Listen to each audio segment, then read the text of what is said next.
panelists that have the nation at heart and also to advance this democracy, to make sense for you and I.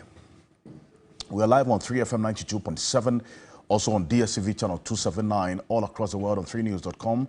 We're on Facebook as well, on TV3 Ghana on Facebook, and also on X. In addition to this week, President Akufo-Addo has finally done a major reshuffle. The first of his ministers, 10 months to exit as president or head of state of the Republic of Ghana. Was this exercise in response to pressure on him over worsening economic conditions, too little, too late, or some will say better late than never? Will this have any significant impact in terms of the running and administration of this country?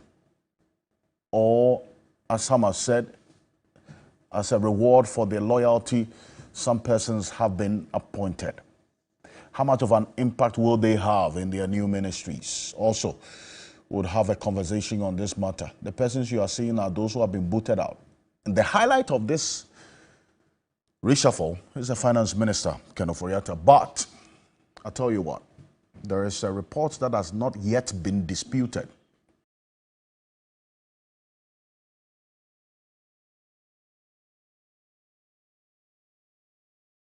Based on that, raise questions about whether or not this was really a reshuffle meant to make any significant difference. We'll have a conversation on that. The MPP says that this is a bold, confident move by the president.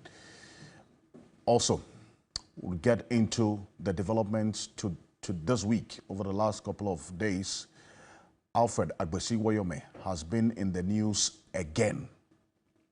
This time around, the General Legal Counsel has disbarred Samuel Nekwe Tete, the chief state attorney who led the prosecution of that particular case in 2011 for receiving 400,000 cedis.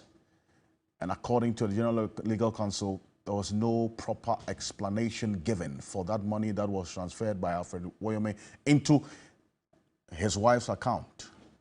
Well, Alfred Ocansey has addressed the press yesterday, giving some detail, indicating that this money that he transferred was for humanitarian reasons. How about that? I'll have a number of lawyers joining me in the studio this morning, so we'll have a conversation on this matter. You are an integral part of the program, as always. Let's hear from you through the various means that you can share your thoughts, views, comments, and opinions. We'll be back shortly after this quick break. My guest will join me. We'll start the conversation here on The Key Point. My name is Alfred Ocansey. Welcome.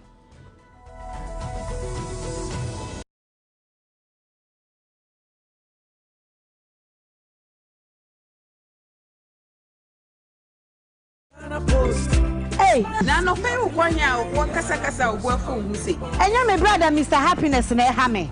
Missy, who say Ghana Post I fast, reliable, and affordable. See, now saying, Nanuma and a Janya Kuma Midi, and the command or if I Ghana Post, we're dinning now. And it's a was a swan Massakodija, Medico Ghana Post to you.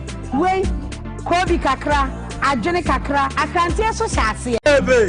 Post, the most affordable delivery option for food and merchandise from Ghana to everywhere in the world. Connect with us today and see for yourself. Ghana Post, smart, secure deliveries.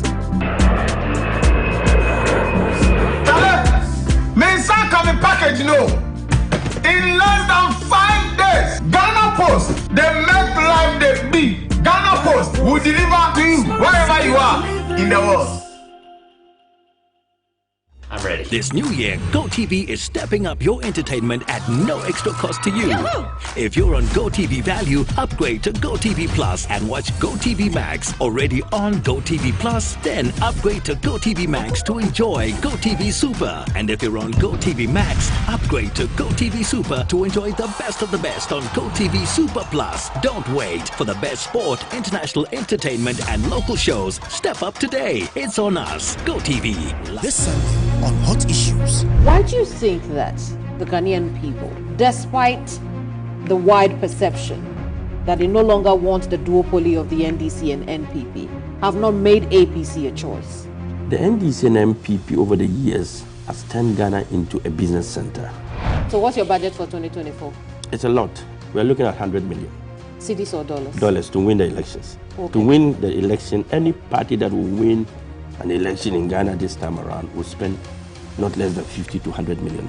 Will the APC field any parliamentary candidates? Yes, of course, a lot. At least we are looking at winning 23 to 25 constituencies. Okay. If you are a political thief, pray hard Hassan Ali doesn't become president. I mean, what would you do? If you are corrupt, pray hard Hassan Ali doesn't become president. If you have mismanaged our country, pray hard Hassan Ali doesn't become president. Because when I become president, all those who have mismanaged our money, our resources, I will change their sleeping places. Hot Issues shows Sundays at 2 p.m. on TV3. TV3, first in news. Lights, camera, center stage, spotlights, and you take the action. If boss hears about this, then she'll be the snitch. Are you talented, ambitious, and ready to take on the Ghanaian theater and film world by storm? You'll admit to me that there was something going on between you and that Nelly girl.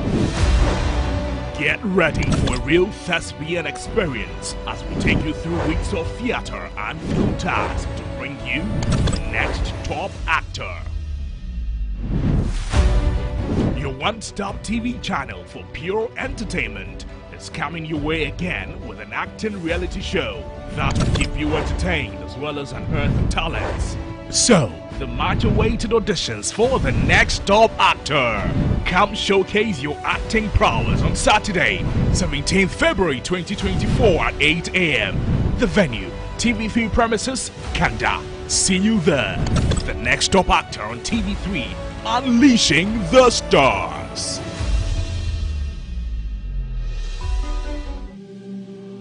The old narrative of a woman only belonging to the kitchen is long gone.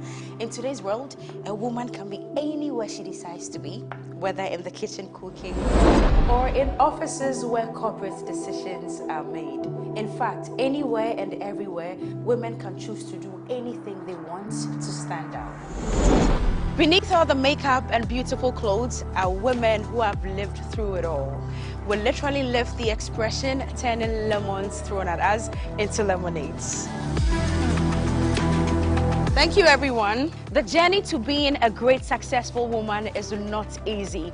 And on these brand new episodes of Today's Woman, I'll bring you women from all walks of life who will share their stories with you, inspire you, uplift you, and let their hair down. I'm going to Makola. Also self-acclaimed. Yeah, it's self-acclaimed actually. I'm still struggling with the fufu and the banku because I chew it. No. I know, right? Akosia, you're supposed to swallow it. Why didn't you ask me to make like TZ or banku? How can you make TZ in this kitchen? Don't miss a single episode of Today's Woman with me, your new host, Cookie T, as I bring to your homes exciting conversation. Today's Woman, all new season with Cookie T shows Saturdays at 3 p.m. on TV3. Today's Woman is brought to you by Latex Foam, Vlisco. Get ready for an epic adventure. Join TV3 on a 2-day expedition of the Western Wonders of Ghana as part of the Ghana Month celebration happening from Friday 29th to Saturday 30th of March. This is Journey to the West. Explore the rich history of Cape Coast Castle. Walk through the lush forest of Kakum. Witness the breathtaking Inzulezu Stilt Village for a journey through time. Immerse yourself in the magic of bonfires, groove to sensational music performances, and experience the beats with DJs on rotation. Indulge in mouth-watering dishes and refreshing drinks while creating unforgettable memories. Don't miss the chance to celebrate Ghana's beauty and culture. Join us for 2 days filled with adventure, culture, and a whole lot of fun. Journey to the West. To book a seat for this Odyssey, call 0264-932732. It's Journey to the West. Hashtag Ghana Month Celebration. Hashtag Journey to the West. Hashtag Explore Ghana.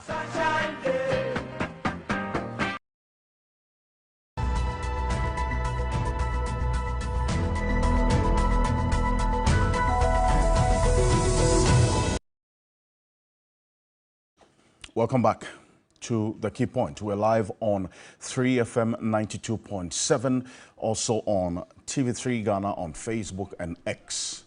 We're live on also a number of radio stations across the country, and also on DSTV channel 279 all across the world, on 3news.com. For, would I say finally, President Kufuor heeded to that call for a reshuffle, and he's been very consistent that he assesses the performance of his ministers and appointees on a daily basis.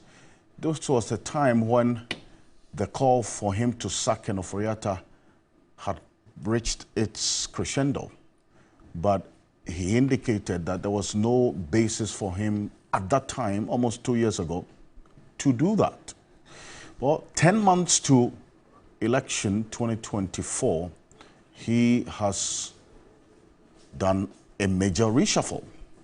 Over the period, what we've seen is the replacement of ministers who had either gone out of office for one reason or the other.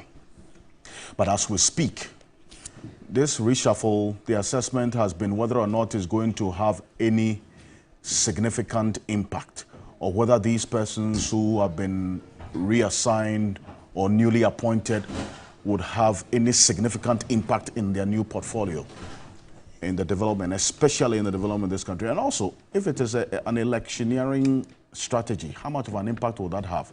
That's a conversation I'll be having this morning with my guest. Those are the persons you see there. Cabinet ministers aged over 60. Well, Dam Kekuboche, who we do know now, has been appointed to lead Dr. Mahmoud Bamia's campaign. Minister of Local Government, Decentralization and Rural Development, he's gone. And then also we had Kwesi Amoakwata, Roads and Highways Minister, and Kwaku Agyeman-Manu, a Health Minister. There's been, and remember, all these persons in time past have been instances where there's been calls for them to be sacked. You recall when that's the Honorable Minister for Health was before a probe, and questions were asked about how the COVID-19 monies were expended and the answers that he gave. At that time, when he said he could not think well, and he was not very well settled in his mind to take certain decisions in the interest of the Republic, there was that question about whether or not he should still stay in office. This was almost 3 years ago. Well, that did not happen. It has happened now. Kwaku Agyeman-Manu is gone. Let's go to the next. For the Finance Ministry, Ken Ofori-Atta is now going to be replaced by Mohamed Amin Adam, whom we understand has already hit the ground running and studying what's happening at the Finance Ministry. Right time, how much of an impact will this sacking of Ken Ofori-Atta at this time have? Well, the next person. Kojo Oponkroma has been reassigned. Now going to be replaced in the Information Ministry by Fatima Abubakar, one of the deputies, or his deputies, while he was Minister for Information. And then we have Dr. Bernard Okoboy returns to the Health Ministry now as a substantive minister. Ambrose Derry has been replaced by Henry Quartey. You have Francis Asensubachi, who is now going to be replaced by Kojo Oponkroma. Asensubachi is heading for the Roads and Highways Ministry. And Frida Prempe, replaced by Lady Aseria Malasan, who's a second majority whip. Henry Quartey, now replaced by Titus Glover. Henry Quartey is going to the Interior Ministry. And these persons, as you see them, have been reassigned. And then the new faces, as we go on, you see them. That's Ophelia Mensah Hayford, and then also we have Dakwan Newman, who comes in as actually the youngest minister to occupy that Gender, Children and Social Protection Ministry since its establishment. Nikwa Titus Glover, Greater Accra Regional Minister Designate. Daniel Machato, OT Regional Minister Designate, formerly with the Ghana Institute of Journalism. Vincent Ekwasefua comes through as for the Ministry of Local Government Designate, Deputy. Sylvester Tete, you see there as Deputy Minister Designate as well. Now, joining me in the studio, we have Ibrahim Murtala Mohammed. He is the Tamale Central Member of Parliament and also a member of the Public Accounts Committee of Parliament. They've been doing quite some work over the last couple of weeks. He's with us in the studio. Good morning. Welcome. Good morning. And I was saying it's been almost, what, 6 months the last time you were on this show? Yeah, welcome. Also, next to him is private legal practitioner, is the convener for the Kumi Preco Day demonstration, lawyer Martin Pebo. Good morning to you, Counsel. Welcome. Good morning. Good morning, Mr. Ocansey. Good to hear. Yes, indeed. One of the foremost human rights lawyers we have in this country. Also, next to him is another lawyer, the Honorable Andy Apiakobi. He's a member of Parliament for the Asante Achem North constituency. He's a member of a number of committees in Parliament and the leader of the Ken Must Go movement. You make my friend very happy this morning. Except that now he's lost all his potency. Yes. He's lost his potency. Yes. He's still potent. He said he's still potent. That's why. As Martin would he say. sacrificed his potency for his primaries. You see? He sacrificed his potency for his primaries. Yes. Survivor first. The first human instinct, survivor. You see now he's dancing around. He will not reveal the identity of the businessman, etc. He wanted to appease the party base. And so that's how he did to one. Your opinion very well. Yes, that's how you won the primaries. You're trying to make amends. I'll find out whether the time for their wish being granted on Valentine's Day by the president makes any difference for them, those people who are asking Ken Ofori-Atta to be sacked. Also joining us, past few weeks he's been absent, but also committed to other equally important duties outside of this studio. Professor Ransford Jampo is a professor of political science at the University of Ghana, Legon, written quite extensively about the number of things we are seeing in this democracy, which has to change. Professor Jampo, good morning. Welcome. Morning. Thanks for having me here. Right. I'll start off with you, Andy Apiakobi, because you, together with your 98 colleagues, were you 98 for the first time you addressed the press? 96. You were 96. We're 86, but 10 of them in the background. 10 of them in the background. They didn't want to show their faces. People who didn't want to show face. But those who were prepared to show face, 86. I see. And it's almost 2 years ago, correct, that you addressed that press conference? Yes. And you asked the president to sack Ken Ofori-Atta. At the time, you said his continued stay in office was detrimental to both the party and the country's fortunes. The president called you into a meeting, gave you promises and timelines that when he gets an IMF program, so on, he's going to be sacked. We had the IMF program in May last year. It's been 8 months on. On Valentine's Day, he gave you a gift of sacking Ken Ofori-Atta as you demanded. Is this going to make any difference at all? 10 months to this election. Let me attempt to correct you on statements. First and foremost, we did not ask him to sack him, Mr. Ofori-Atta. We advised President at the time that it would be better to have another person steer the affairs of the ministry. Well, that's tantamount to sacking. Well, it could have been for him to also have resigned. So we are not doing something against the person, Mr. Ofori-Atta. Okay. Our request was for the finance ministry to have a new direction, a new leadership. All right. And president actually said that at that point in time, he thought that we needed to keep Ofori-Atta in the saddle until the program had finished. And indeed, he said at that time, he will give us his position. Indeed, he was not explicit in saying that at that time he will sack him or anything. He said, wait until he finishes and I'll respond. In fact, personally, I had issues with the wording of the response, that I will respond, because our response was so ambiguous, didn't mean anything to me. And indeed, I was profusely arguing that let us be clear whether or not you will do or you not do, rather than I'll respond. Responding could mean so many things. So at that point, we didn't have a response back on the criticism of his statement. Be it as it has been, 2 years or so down the line, the decision has come that he should give way to somebody else to take over the ministry. Well, somebody will say better late than never, but sometimes timeousness of an action also has its own dividend.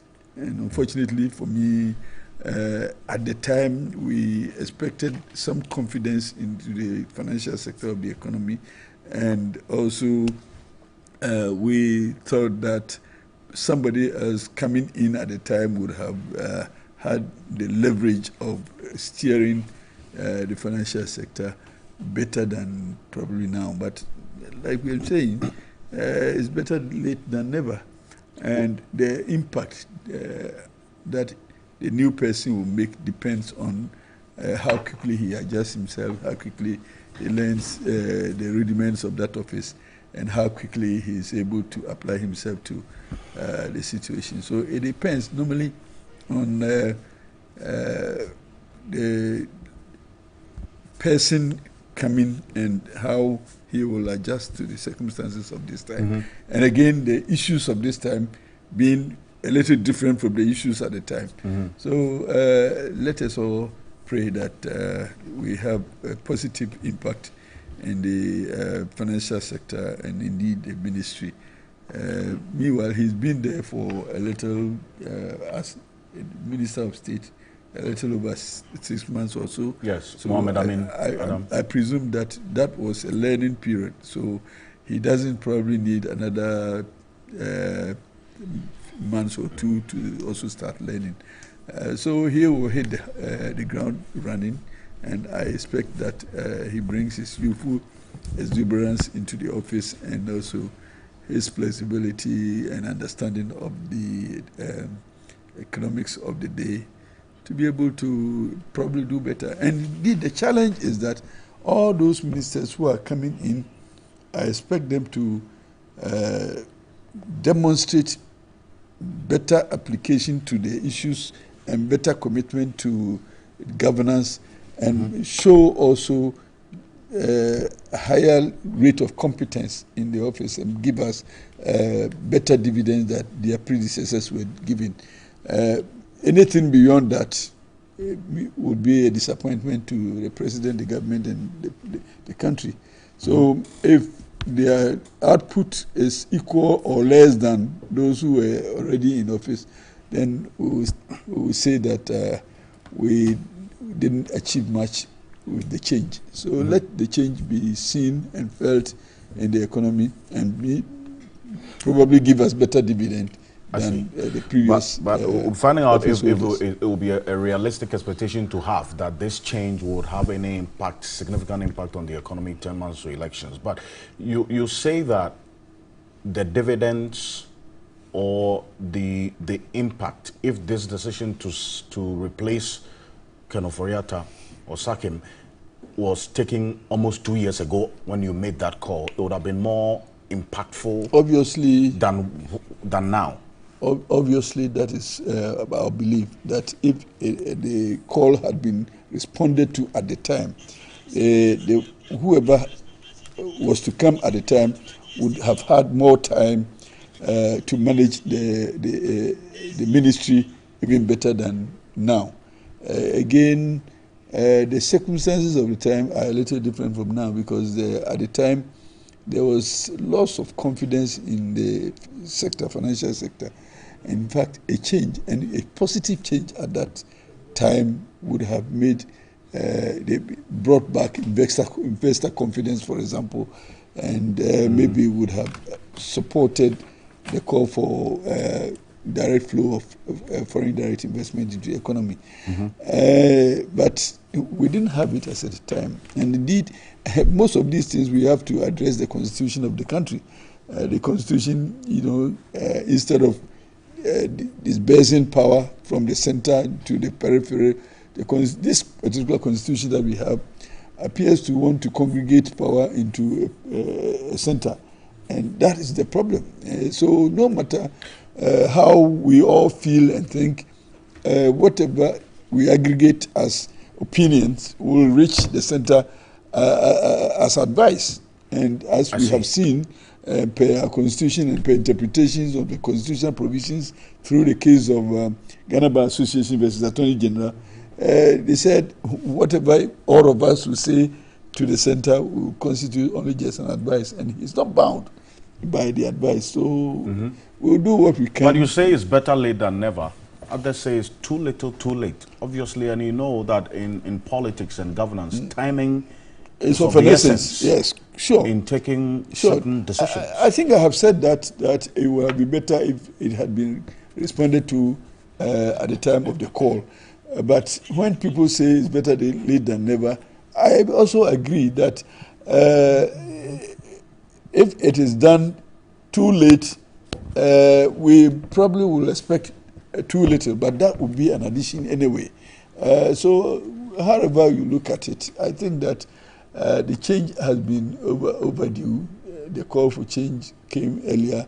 The change has now come, and I think that we want to pray that the change becomes so manifest and the impact is felt, and that Ghana becomes better off by the change rather than the change meaning nothing or meaning less. I see. Well, let me play back your press conference. Take a look. This is what you did together with your colleagues almost 2 years ago. Meanwhile, we want to serve notice, and notice is hereby served, that until such persons as aforementioned are made to resign or removed from office, we, members of the majority caucus here in Parliament, will not participate in any business of government by or for a president, by any other minister. We hope that those of us on the backbench and members of the majority caucus will abide by this prayer.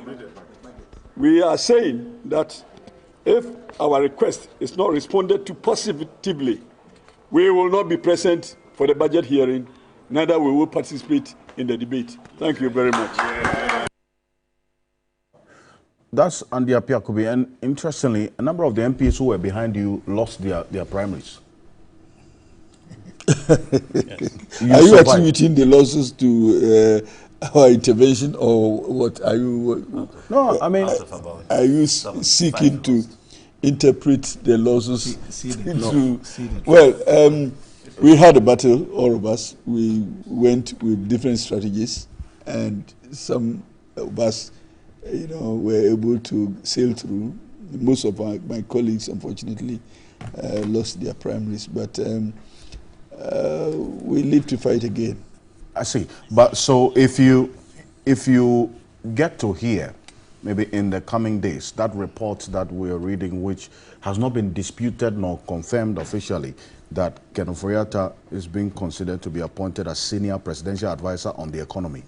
He's also going to serve as the president's special envoy on international investment and the capital markets. What would your reaction be? Well, our prayer was for President to relieve him of his position as finance minister. We did not anticipate the possibility of a transfer into another position within the same sector. We did not anticipate. And as we speak now, I don't have any such information. But if it's the wish of the president to appoint him into another position within the industry, he has the power to so do, and I have no power to stop him from doing that. And I have no ill feelings towards the man of Uriata as a person. Probably president finds some competencies in him that could be necessary in another area within the same industry.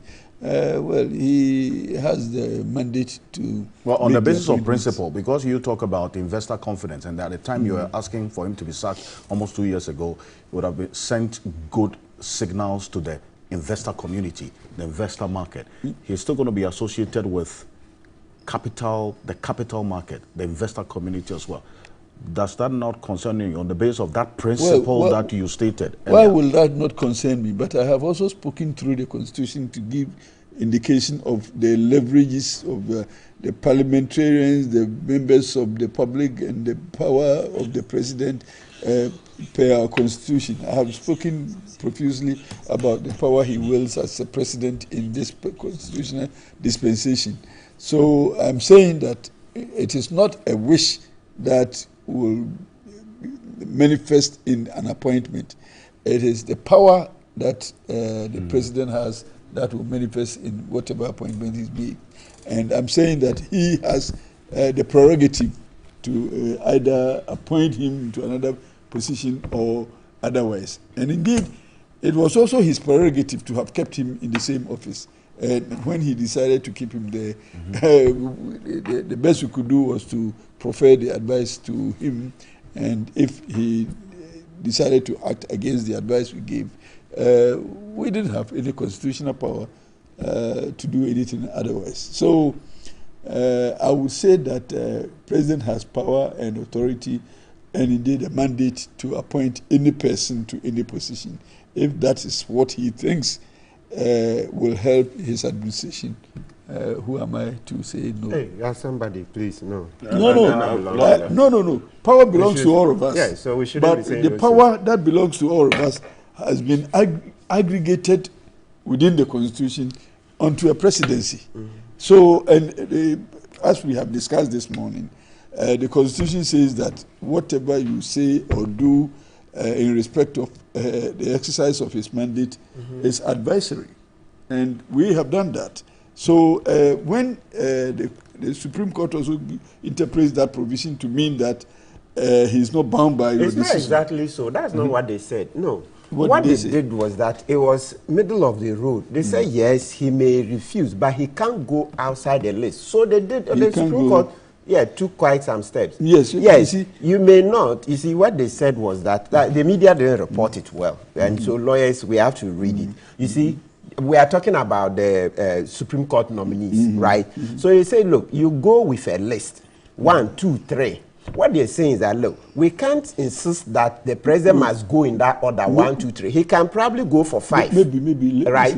But can't go outside. So the Supreme Court did quite something. I think people, the media didn't report it well. Maybe you're taking me out of context. But what I'm saying is that he is not bound by the decision as we prefer. And indeed, in the case of a censure motion, even if it's carried, we will still come back to that constitutional article. That the president whether or not, the president may. This is what I'm saying, that a constitution says that even if we had carried a censure motion up to the presidency, president says, yes, you have done that constitutionally, you have expended your mandate, but me in the position as president, I would advise. I'm not bound by the outcome. I'm not bound by the outcome. Let me bring it. Must people? Yes. Yeah, the point is that this is a democracy, right? Yes. So we are. You see, when we say democracy, this constitution cannot write everything. Okay, can't write everything. Very huge in a democracy is public opinion. If you have joined the minority in passing it. So we are advising. That's not the position. Let's establish a few things. So the Constitution, as per that interpretation, says that, and the Constitution by the letter says the president may. We wait when you have opportunity. You will do it. But when I understand, but I'm not moderating. When the Constitution says the president may, all that we all understand is that it is either here or there. Okay. He may do it, he may not do it. Simple. And I'm saying that when we even carry the motion for censure, he may decide not to respond positively to our request. And he may also decide to respond as such. So, and this one is but a little intervention there. Martin, I'm surprised you are thinking that public opinion can sway this president. You don't know. This is a president. When we push, no. We have. So we didn't push. Were you not here when we spoke about the way he was handling Domelevu? Yeah, but it was public opinion. We went to court, we won. So today you see he's on the wrong side of history. I'm saying that. Yeah. If he had pandered to public opinion, he wouldn't have gone at that, to that extent. So this is a president who does not. No, don't give up. In a democracy, you see what I'm watching is that. Now, I want to bring you in. Do you know what I do? We cannot, you see, for this particular president, in public opinion does not move him. That's what I've seen. I don't want to and so if you think of proffering advice and giving opinion, and you are hoping that it is going to just change the way the president does things, that you will continue to romance a stone. All right. Okay, now I come in this way. Yes. So in a democracy, keep romancing the stone. You will get some dividend. Keep at it. Otherwise, then there's no need for us to come. You're on now. So I want you to make that point and so that Supreme Court ruling on this matter. Yes. I want us to get yes. So the point is that in a democracy, you need public opinion. You need public opinion. Don't you see that there's been times that he's responded, a few. So to the extent that he's responded a few. So let's take one of the first ones that he did that got us that dazzled all of us. The appointment of Martin Amidu. At least on the face of it, oh yeah, you see, it brought a lot of excitement in 2018. Have you forgotten?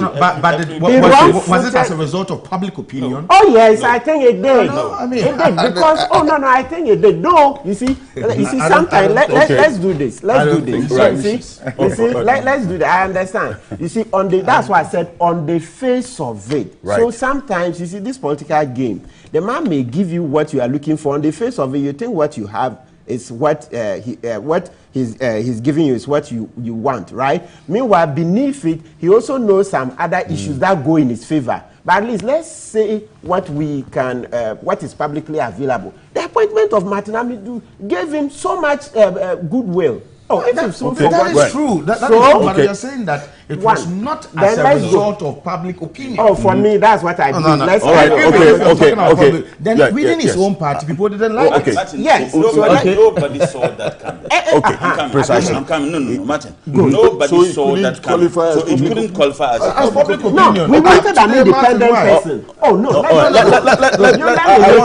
want gentlemen. You are dead wrong. So I'm happy to let advance his comment. Yes, he said nobody saw it coming. So it means what did it? So it couldn't be. It couldn't tell me. But what was the public opinion? People were saying that hey, we want an independent person. Public. After some section of the public. Overwhelmingly. No, I'm saying that some of us, the view, our position was that it was strategically done. You have led to reload. What has happened out of that? What is more public opinion than the Kumit reload that you led? What has that got to do? Thank you. He invited you. The excitement came after the event. Yeah, gentlemen, thank you. He invited you into this conversation. Now I want him, gentlemen. Thank you. So, you still stand by your position that public opinion. Yes, I need to romance. Sometimes you get results. Yes. So in the democracy, listen, if we were to give up, then I wouldn't be here. You will all not be here because people had profiled the president as very obstinate, intransigent, vindictive, etc. Right? I said profile, is that not so? But we keep coming here every day because in a democracy, you need that public opinion to shape the democracy. You need a political culture, right? Because the constitution, so the earlier point I was making is that the constitution cannot write everything. It's not possible. Abraham Lincoln once said, you won't get any law that can write everything. So for the rest, you need that political culture. You need that public opinion. And so that is what we do. When we come here every Saturday, we are helping to reinforce, to shape it, to what? Upgrade it, etc. So for me, it's crucial. If you had, then everybody would know that the whole nation said Ken must go. and then Akufo-Addo would have to decide. But once you refuse to support the minority, you supported Akufo-Addo. That is what you say. You don't prescribe our strategy. So I'm analyzing. So you made your point. So respectfully. Yes. But you see, you make the point, and I think it comes back to the point that Professor Jampo was inferring to, that if public opinion was that impactful in this context, we're talking about the specific case of President Akufo. I think that's where the argument is, that in some instances, you say that public opinion made a difference or made an impact. But in the specific case of some persons whom the public wanted to be sacked previously, we didn't see that happening. Specifically in the case of Ken Ofori-Atta. He came out clearly to say at the time that public opinion was rife that he should sack Ken Ofori-Atta, that he didn't think so. And that in his view, it was not going to make any difference. But that public opinion they did, okay, what Honorable Nko did, we sat here and lauded them. It was huge. It was a huge step forward for our democracy, because this is a blow they gave him. That was quite fatal. Akufo-Addo has no chance of recovering from that blow they gave him.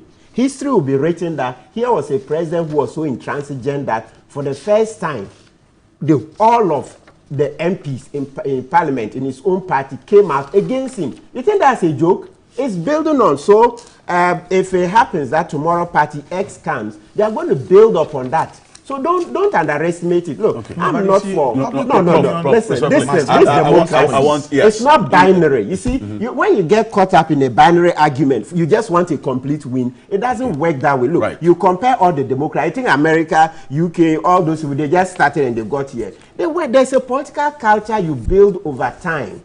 There's a political culture you build over time. If you ask about public opinion, people will analyze and everything. You know the Civil War, Abraham Lincoln, he was not up to it. He wasn't in favor of a civil war, okay, to protect, to end slavery, etc. It was a continuous clamoring of the people. Yes, but the people push. So you see that finally Lincoln had no option but to go in. There are so many other examples where you see public opinion pushing a president to go in and then do what the people ask for. So for me, as long as Akufo-Addo has not left office, President Akufo-Addo. Oh, he's Akufo-Addo. I'm not adding the president. Can you imagine? Gentlemen, that's how we do it. When it comes to politics, was he born with the president? Was he born with that title? Let's not.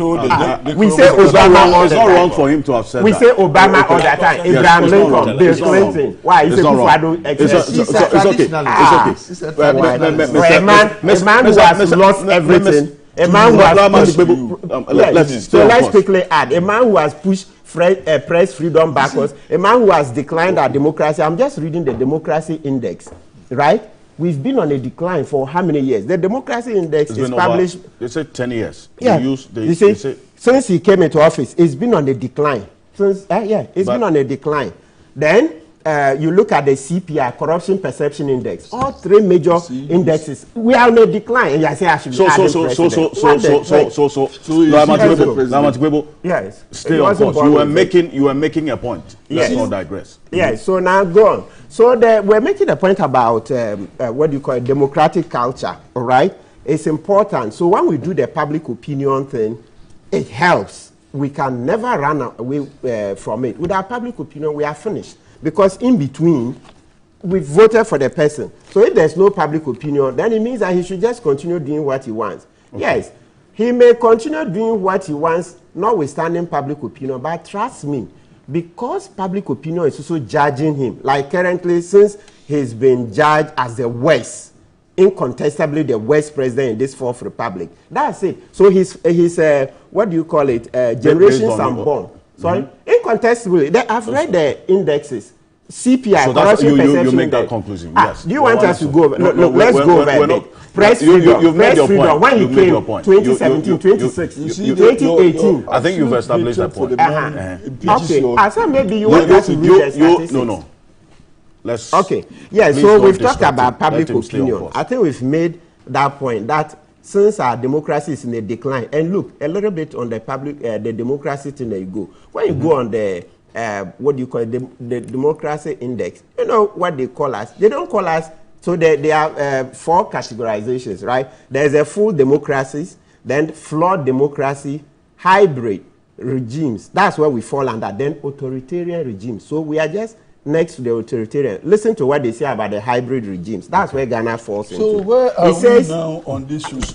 Yes, so that's are we in another lecture room listening to democracy? I told you Akubi is just a 9-day wonder. That thing went and did it. Gentlemen, it's a 9-day wonder. Hold on. This is true. It can be a 1-day wonder. Doesn't matter. But you are a lawyer, so stick to your lawyerly submission. Lawyer Andy Akubi. Yes. You don't interrupt when you have not been invited. Oh, he was interrupting. No. Respectfully. No. In fact, I gave you. Relax.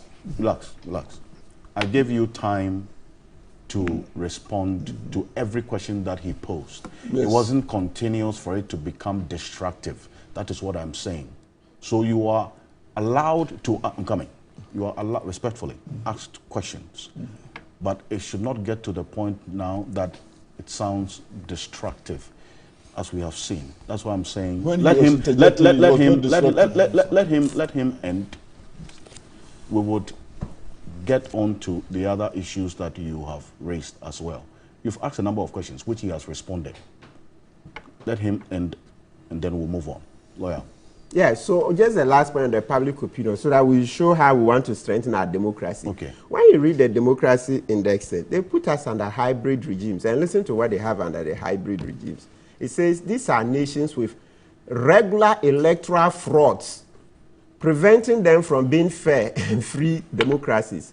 These nations commonly have governments that apply pressure on political opposition, non-independent judiciaries, widespread corruption, harassment and pressure placed on the media, anemic rule of law, and more pronounced faults than flawed democracies in the realms of underdeveloped political culture. You see it? Low level of participation in politics and issues in the functioning of governance. That's where to put us. Number 3 out of the 4. So from there, we are sliding down into what? Authoritarian regimes. And this is what the economics group, that's Intelligence Unit, EIU. Yes.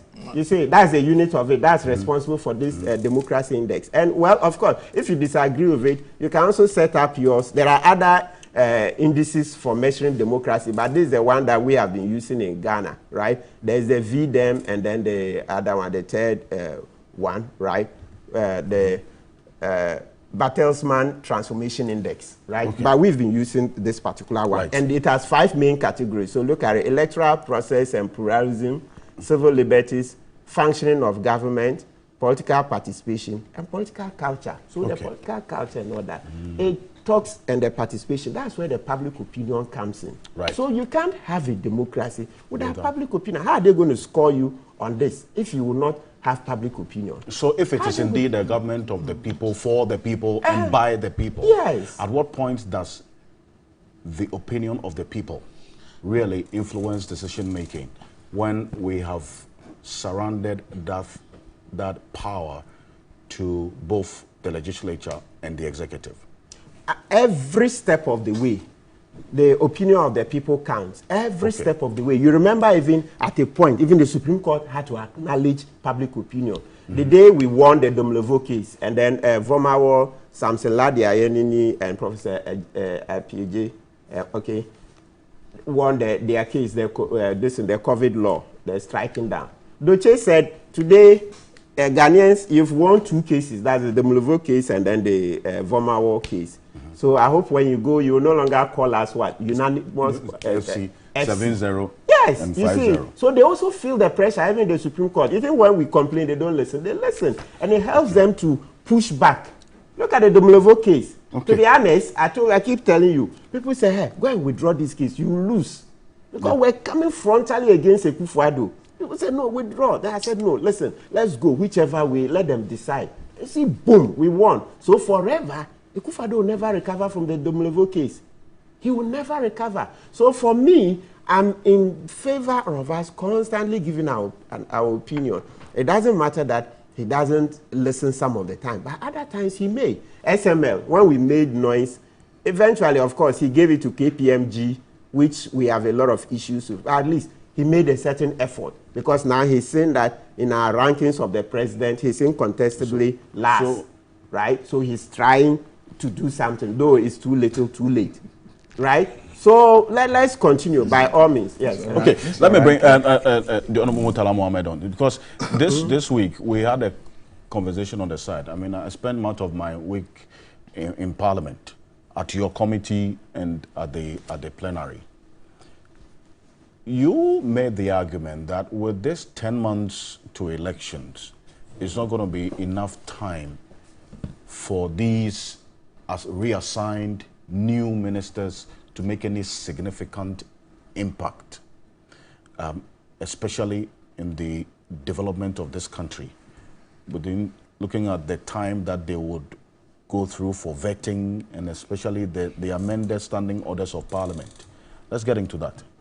Well, let me say good morning to you, your cherished viewers, and of course the good people of Tamale Central. My brother, Lawyer Martin Kwebu, and my controversial senior brother, Honorable Andy Appiah-Kubi, and of course why the need for that your true colors are not okay, gentlemen. Of course, yeah, my lecturer and supervisor, Professor Jampo. I think that it is very important we look at these issues in perspective. We are here because there is an action taken, and that action is that the president has finally done that which was expected to be done by any civilized government or civilized society. There are 3 or 2 reasons why every government must reshuffle, and it is not for nothing. Mostly in young democracies where there is an urgent need for reshuffle at any point in time. Reshuffling doesn't mean sacking ministers, but you can change their portfolios. When a government or a president publicly states that he is not going to reshuffle, now he makes his appointees very comfortable. And when appointees are comfortable at their jobs, it leads to corruption. You reshuffle one to keep your appointees on their toes, because they will know that they can be changed at any point in time. You also reshuffle to deny them the opportunity of being comfortable at the places you have appointed them to discharge those responsibilities. Because why? If you are sent to a ministry that is new, you need to adjust yourself to understand the nuances within the ministry. Get comfortable before you can even be thinking of engaging in any corrupt act. Now you also reshuffle to give hope to those who could not be appointed, so that they can also contribute maximally to achieving your policy objective as a government. But when you have a president who publicly stated that he's not ready, he's unwilling to reshuffle, and that those who are calling for any reshuffle are people who do not have jobs. You remember those who were asking him to reshuffle, he said they did not have jobs, and that is why they were calling for reshuffle. But to be very honest, my senior brother knows I have so much respect for him, Honorable Andy Appiah-Kubi. But I am shocked that he has the temerity, the courage to talk about Ken Ofori-Atta and the need for him to have gone or not gone. Why? You remember the very morning you people held your press conference. I granted an interview and I said you were pretending. Hold on, let me finish. Oh no, let me finish. You had you spoke. Let me also speak. Yes, but can I finish? Can I attack you? No. If I had spoken, I'm not attacking you. But did you talk to me that morning? No. I didn't need to talk to you. Why did you expect me to understand what was in I didn't need to. I'm not saying I talked to you. I didn't need to talk to you. I'm stating what I stated publicly. So and I want to reiterate. Did you come to me? No, but you heard it. No. And I heard it. Oh well, whether you told me that I heard it? Okay. I am going to reiterate. I'm not saying you as a person. I'm saying that. I said you guys were pretending. It's not only you, the entire MPP members of Parliament. So you are not pretending. What do you mean? I am going to establish why I said. What do you mean? I'm going to establish why I said. You cannot come and sit on national TV and why are you wet up? Like I haven't questioned your integrity. I am not the subject matter. We are talking about NDC people who are fond of as a matter of fact, you are part of the subject. I'm part of the subject. You are part of the. It's my name. No, you are part of the. It's only people who don't understand questions. No. Who pretend you are part of. Can I answering by themselves? We cannot be doing this. Well, listen. Because what have I come to sit here? President. What have I done? What have I done? What have I done? We have to sit down. What have I done? That is suggested. The subject is reshuffle. It's not President Akufo-Addo.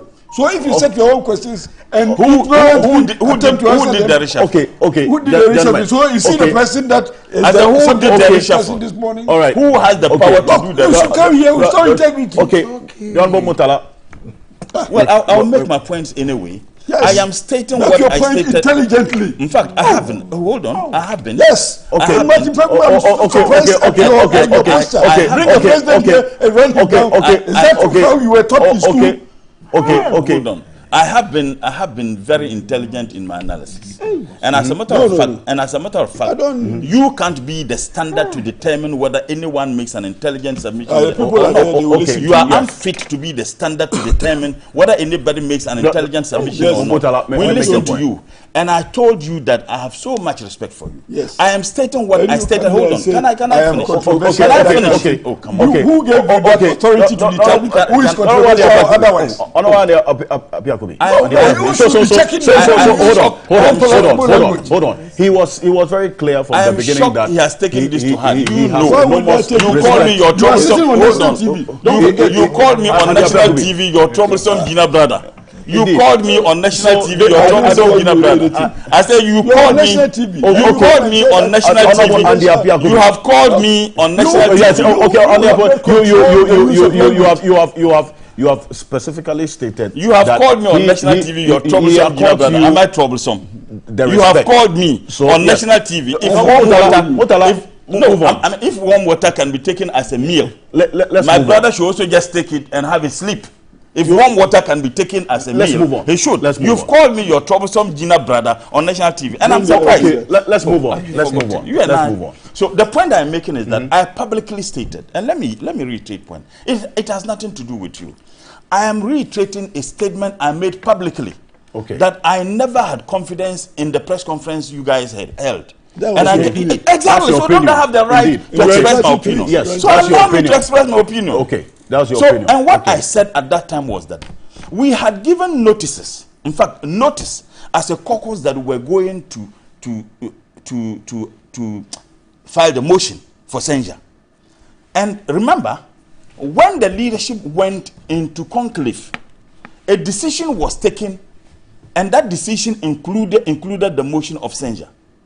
The day we were supposed to have that, you guys had the press conference, and I said that I had every reason to believe that you knew that we were going to take that action, and that was the reason. You can say that you didn't know. I don't have any problem at all with that. But this was the position I took. But carry forward. You wanted mango. There is a popular, the Gwan is saying that there is a particular fruit called wana, and there is a particular community called Tunail, and they have it in abundance. So if you are yearning for that fruit, and suddenly you are sent to that village, but you'll be happy. You were yearning for the removal of the Minister for Finance. That's what you wanted. And as a matter of fact, it was not only the 98. After the press conference they held, the majority leader subsequently stated on national television that it was a caucus decision.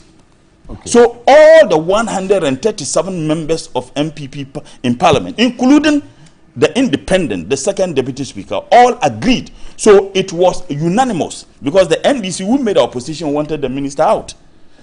90 or so of you held a press conference. Subsequently, the majority leader said that all of you. So it means that the 275 members of Parliament all wanted the minister to go. Now, you couldn't do that. Now, we had a censure. You spoke and voted and debated against the censure. Why wouldn't I describe your position as hypocritical? You wanted the man gone. You couldn't do it. We come with a motion of censure. You wanted him gone. And you should have been willing. Hold on. It doesn't matter. If we had your support, if you didn't betray the cause, strategy. I'm not determining it. I don't have the right to say how I feel and what I think that it was a betrayal of cause. If you never betrayed that cause and supported us, this Minister for Finance would have been a goner. Yes, the president would have had the prerogative to let him go or not, but we would have done our bit. At least, hold on, you didn't do your bit. All right. So he's consistently, no, you didn't do your bit. The Apiakubi has constantly made the point that it's talk about the strategy that nobody says follow my strategy. So why are you worried? Look, I'm not worried. If you get to know, I'm actually not worried. Why to be worried when there's hypocrisy? Who says what? Can I make my point? I listened to him. I listened to him, so you should listen to me. Yes, we listened to you. I was talking. I did not make. If I spoke earlier, you would have made references to what I said. If I spoke earlier, no, I said if I spoke earlier. Okay, I won't mention your name. I will make my statement. Move on. And who the cap fits, let him wear it. I am saying that the position to get the minister gone. Now that is why I use that proverb. You were yearning for a particular fruit, and the fruit is found in only one village, and suddenly you've been sent to that village. You say hooray because you eat that fruit in abundance. Yet they sent you to that village, you saw the fruit and you refused to eat. So it means okay. Who is talking about stealing here? Strategy. Okay. So on the Apiakubi. So no, Mutala, hold on. The fruit is that his name? Hold on. Let me do this. The fruit is hold on. The fruit is there. Go and steal it. Okay, hold on. So I don't even have the right to use hold on. Our intelligence has even been questioned this morning. Hold on. Yes, I know. But the point I'm just making. No. I'll let you make your point. Honorable Andy Apiakubi. Yes. I'm going to come to you if you want to respond to some of the things being said. Right. So I would ask, and I would continuously do so, that you remain silent because you have not been invited into this conversation. Some of the interjections I would allow because you were directly referenced. Yes. And you have the right to respond. Of course. At this point, you have not been invited at any point. So respectfully, let's ensure some decorum. Because I'm not going to allow, I'm not going to have anybody interrupt you when you are talking. So let's ensure that level of decorum and move on. Yes. Thank you. Let me just state, and I find it extremely, discomforting that my brother would assume that anybody will sit here and impugn on his integrity. He knows I have so much respect for him. He knows that we are having an intellectual discourse. Right. And having an intellectual discourse must not necessarily be entirely pleasant to you. No. Hold on. It must not necessarily be entirely pleasant to you. We would have our discussion. You have the opportunity to also come in. First and foremost, there was a decision taken. That decision was led by you. And you are not just you, Mr. Andy Apiakubi. You are a member of parliament. Okay. You led a whole caucus to take a decision. Many Ghanaians agreed with that decision. Prof actually spoke. People hailed you. And I mean, who am I to talk about politics when I have my professor and then my supervisor here? However, people felt that our democracy was growing because for the first time, you have members of the same party who are demanding publicly through a press conference that there is the need for some action to be taken by the executive president. I mean, people have raised serious concerns about our democracy, the hybridity of it, and the fact that, Parliament seems to be losing the expected independence that we must demonstrate at any point in time to ensure that our democracy grows and blossoms. People praise you, but suddenly there was 360 degrees turn. Look here, you, my senior brother, and I'm in fact 180 degrees. You, my senior brother, I have had the cause to have raised concerns about you. Nobody forced you. You stated publicly that a businessman came attempting to bribe you publicly. Nobody was holding a dagger before you. And I've had some jokes with you. I know your integrity, I don't doubt it. But you stated publicly. And I have been demanding that who is that businessman? You are unwilling to mention the name of that businessman. That is a dangerous development as far as our democracy and the independent. No. An attempted bribe is a crime. You are a lawyer, I'm not. Yes. I'm saying that that was an attempted bribe. So no. If you publicly, nobody was holding the dagger. Is brought into the discussion. I have every right to respond to what he says. I am saying that the subject matter, ministerial reshuffle. If you are in the classroom, you don't say questions for yourself. And this is very important. I mean, since my senior brother, the subject matter, ministerial reshuffle. Since my senior brother is uncomfortable with us having an intellectual discourse on this matter, okay. Are you the host? Are you the host? Okay. Are you the host? Okay. Yes, but I said the subject matter is there. And you see, when I said that you were spending so much time, you said that look, you are not the host. Yes. So I mean, equal measure. Yeah, what is good for the goose? What is good for the goose should be good for the. No, you were not the subject of discussion today, so I didn't put you. Gentlemen, let me say this. What is good for Honorable Ndiaye should be good for Mutala. Hold on. The subject matter is ministerial. Anything, I'm coming. Because I'm not being limited. Wait, hold on. Yes, I will respond.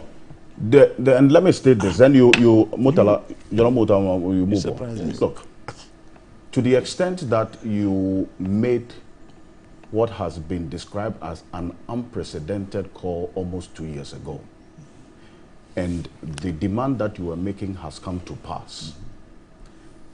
Talking about this ministerial reshuffle cannot be said without referencing some of the things that you did. And I'm coming. And the aftermath of that action can also be referenced, including this alleged bribery and so on. As for that one, when we are having this conversation, it cannot be left out because these are the outcomes. These are the outcomes of the incident, the aftermath. So that's what I just wanted you to necessarily take into consideration. This cannot be said without making those references. So take that and let's move on. Yes. Well, my honorable friend and senior brother was the first discussant, and when you put the question to him, you asked him about a position he took on the matter of a reshuffle that many Ghanaians expected, and yes, was specific. He didn't just go start saying that Honorable Adam Mohamed Amin Anta has been moved as the minister. He didn't talk about that. He talked about the position they took. Now, we are being denied in a democracy.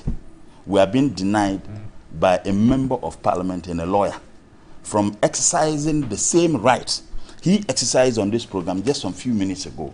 Then perhaps our democracy has gone bananas. He had the right to speak on the matter he spoke on. We are not given the same right. And I have been bullied on this program, but I wouldn't be bullied. I wouldn't be bullied. He can't determine to me how I have my discussions and analysis. He has the right to rebut whatever I say. But he should accord me the same respect I accorded him. And in fact, when he was speaking throughout, I never interjected. Yes, so please allow me to make my points.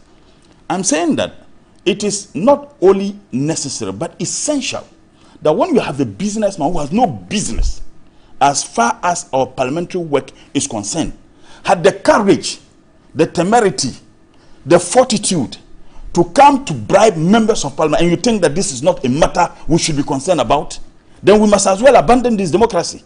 And the point I'm making is that nobody was holding a dagger behind you to make that statement. You made it willingly.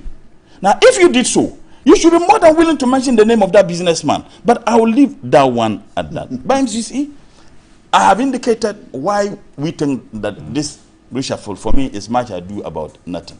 It's like pouring a Voltic water into a bottle of wine, expecting that that Voltic water will become wine. It won't. You need not less than a month, perhaps 2 months, to have these ministers vetted and approved. We are in February, right? So by the time you finish vetting and approval, it will be somewhere April. Even if you do it expeditiously? Expeditiously. I mean, you need not less than 1 month, not less than 1 month to 2, to have them vetted and approved. As I talk to you, he knows. Parliament, we are having a workshop on the new standing orders. And by the time we finish, 1 week is gone, By the time you realize the vetting committee, if there are petitions, they would have to look at those petitions. They sit on the vetting. The debate is going to, even if they do it expeditiously, it is going to be 1 month. So that's why I'm saying that less 2 months, March, April. Those ministers who are new, you would need not less than 5 months, 6 months to get settled in any ministry. And mind you, some of them have never held any ministerial position or deputy ministerial position before. Now, if you take Adam Mohammed Amin Anta, who happened to be a senior brother and a teacher of mine, he had been at the ministry barely a year ago as a minister of state at the Ministry of Finance. He has now been made the minister. Perhaps he would have appreciated some of the issues better. But even ministers who are being moved from other ministries. He made the minister or in the designation, they captured it as Minister of State. You look at no, he was a Minister of State at the Ministry of Finance. No, even now. Now. No, from a minister, Ofuriatta goes, those who have replaced the substantive ones have been designated as ministers of state. I would even come to, there is something more serious about his appointment that I would want us to look at. Now, if you look at the other ministers, even if, say, my good friend Asansu, he's been moved from Minister of Works and Housing to Minister of Roads, another very complex ministry. He would need not less than 5 months or 6 months or 3 months, the fastest to be able to adjust. Now, if vetting and approvals are all done by April, let's say ending of March, April, by June, the ban on political party campaigning activities would have been lifted. So they won't even have time to adjust. They won't. And those ministers who are just fresh, new, who have been sent to ministry, my sister, Dakwa Newman, it's a completely new ministry. She has never been a deputy minister. She had never been, even if she had been a deputy minister in a different ministry. This is completely a very complex ministry. How is she going to even man the affairs of the ministry? I'm not doubting her competency and her intelligence as always have been questioned on this program by my senior brother. I won't do that anyway. But the difference is that whereas we can help it, some people cannot. She is new and she's going to that ministry. How is she going to? So we are looking at the timing. To be very honest with you, take the Minister of Finance. If it is true, and I stated this when I granted an interview to a journalist barely a week ago, I said the information I am picking is that the Minister for Finance is going to be made a senior advisor on the economy and also the other portfolios that you have mentioned. What it means is that Honorable Adam Mohammed Amin Anta will be reporting to him. That's what it means. What it means is that you will be reporting to the senior minister on the economy. You will be reporting to him. That's what it means. So what it means, if it is true, that Ken Ofuriatta is still going to be calling the shot at the Minister of Finance. My advice to my senior brother, he should be very careful. The mess, the holes that have been dug at the Ministry of Finance, some of those holes, the benefit that they intended to achieve are about being realized. He goes there and he gives approval to such. It will be hanging on his neck. It will be hanging on his neck. And I know he's a very intelligent guy. He should be very, very careful. Because we have seen same before. Take the Minister for Tourism, for example, Dr. Owl. When this cathedral issue came, he was on the same committee with him, Committee for Trade and Industries. He and his ministry never participated in coming out with the budget for the cathedral. The hundreds of millions of dollars they wanted, they never participated. As a matter of fact, over $200 million spent so far, they had no clue what they intended to spend. They had no clue. When they appeared before our committee, we asked them whether they participated, because every ministry, for you to come out with your budget, government policy, that drives the programs and projects, and for which you can have a budgetary line for them, they had no idea. Yet, it was being pushed through the Ministry of Tourism, and he came proudly to own it. And the position we took as a committee, and I must commend him. The position we took. Commending on the appeal. Oh, of course. I mean, even though he wouldn't commend me, I'll commend him. But, I mean, the position we took. That's all right. The position we took was that it was dangerous for him as a person, because he had no clue, and that should there be any problem tomorrow, as the Minister for Tourism, he was going to be held absolutely responsible. Okay. It is on the same vein I am advising Adam Mohammed Amin Anta. This Minister Ken Ofuriatta has created a lot of mess. There are a lot of holes. Some of the holes cannot and can never be covered. If he doesn't take time, he will come and own those mess. And tomorrow, because there will be a day for accountability. Okay. And that day, inshallah, is coming very soon. Now, if he owns those mess, and the day for accountability comes, he will not say that I didn't start it. I had no idea because I was appointed a minister for barely a year, and I had no objection, and I had to approve them. That no, the law. I mean, there are lawyers. The law would not give a hoot about the justification you want to provide. But let me just conclude on this. You see, I think that this appointment, the information I got, and anyway, he's an MPP, he's not in government. It was Dr. Bawumia's appointment. Oh no, you are an MPP, but that's a difference between being an MPP. But the appointment was Dr. Bawumia's appointment. Wow. I mean, look, this is I can tell you, and I can tell you if we want to be sincere, the president told him. How did you know that? How did you know that? I have my source. I have my source. And if you want me to mention my source, if he wants me, wait. Let's not move. What's the net effect of this assertion? I haven't even finished with the point I'm making. If he wants me to mention my source, I'll be willing to mention it. He should also mention the businessman on this program. I'll be willing to mention my source. I'm saying that the president actually asked Dr. Bawumia, appoint people you want to work with. So if you observe, based on the source, your source told you that. Oh yes. So if you observe, all those people who are Dr. Bawumia's boys and girls have not been reshuffled. And two, ministers who were ministers and deputy ministers and members of parliament who lost their seats were all removed. They were all removed. Ministers and deputy who lost their primaries? Who lost their primaries? I mean, automatically, who lost their primaries? Because if you lose your primaries, you won't even have the opportunity to contest the elections. This statement is not correct. Why? The minister... Who lost the primaries? No, the minister for public enterprise. He lost his primaries. Which public enterprise? Kuyu. A peer MP. Master, we are talking. Master, please. He has not been removed. My brother. It's a fact that has to be established. So that's one. Yes, one. Okay, no. Who? Which other minister? Which other deputy minister lost the primaries and didn't remove? And in his desperation, he mentioned one. I agree. Which other minister? Even ministers who have decided that they were not going to contest the elections have been removed. Because I was expecting that my brother would have been given the crumbs by being appointed the Minister for Trade with his expertise at the Trade Committee. He was denied. I'm saying that all those, apart from the one he mentioned, deputy ministers and ministers will. In fact, there's a minister who Dr. Bawumia asked Dr. Gideon Bwaku to go and contest. Contested the lady, removed the lady, and they removed the lady again as a minister of state.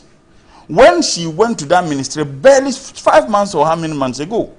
Now, you just get a trend. You see, the trend is that this appointment had nothing to do.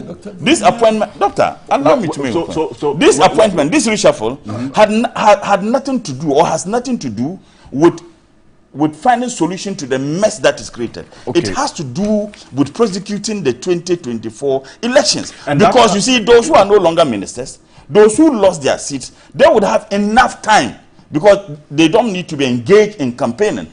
Now, you have removed people who would have time to steer the affairs of this country through the portfolios that they were occupying. For the good of this country, you have removed them and appointed people who are supposed to be engaged in their campaigns as members of parliament. So clearly, the reshuffle had nothing to do with finding solutions to the mess that is created. It has everything to do with prosecuting the 2024 elections. And it was an opportunity, and I'm concluding on this, I beg you. It's an opportunity for Dr. Bawumia, and I've stated that he did this appointment.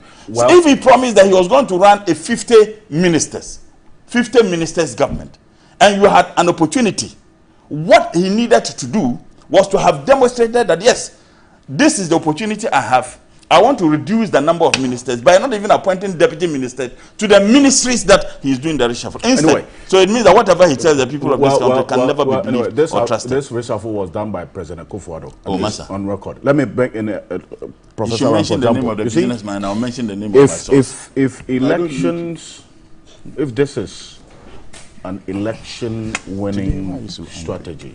How much of an impact will that have? And especially when it comes to timing in politics, would you say this is better late than never, or too little, too late? Okay, so I would the heat is over. Today I would just tone down. The fire. Yes, let's tone down. First of all, I have not met Andy Appiah Kubi after his victory, and he was one of those that I was keenly interested in his parliamentary, primaries. We were here on that day. Yes, I am happy that. But you didn't contribute. You have a lot of money. Why should I contribute? I'm happy that he won, but after winning, some of the comments that he made, these comments scare some of us.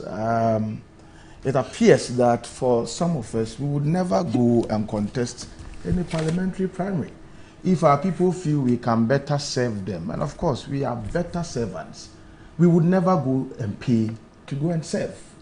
The kinds of money that people throw into the gutters just to be able to serve is nauseating, and it's democracy for sale. And I'm sorry for him that you have to spend all your money just to be able to go to parliament. And then what becomes of the need to then serve the interests of the people well? You've already paid them. And so it becomes difficult. Representation suffers when people would have to spend those huge sums of money just to be able to go to parliament. And it's important as a nation that we take exception to this monetization, treating or monocracy of our politics. It is not helping us. It will not bring the best people to come and serve us.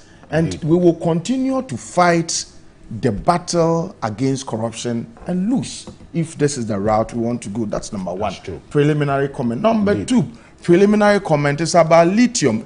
The people of Infantiman, we are told that they have hurriedly organized some bogus attempt at bringing people together under the aegis of what they call public hearing, just to be able to do some facade consultations and all that. That's not what we are looking for.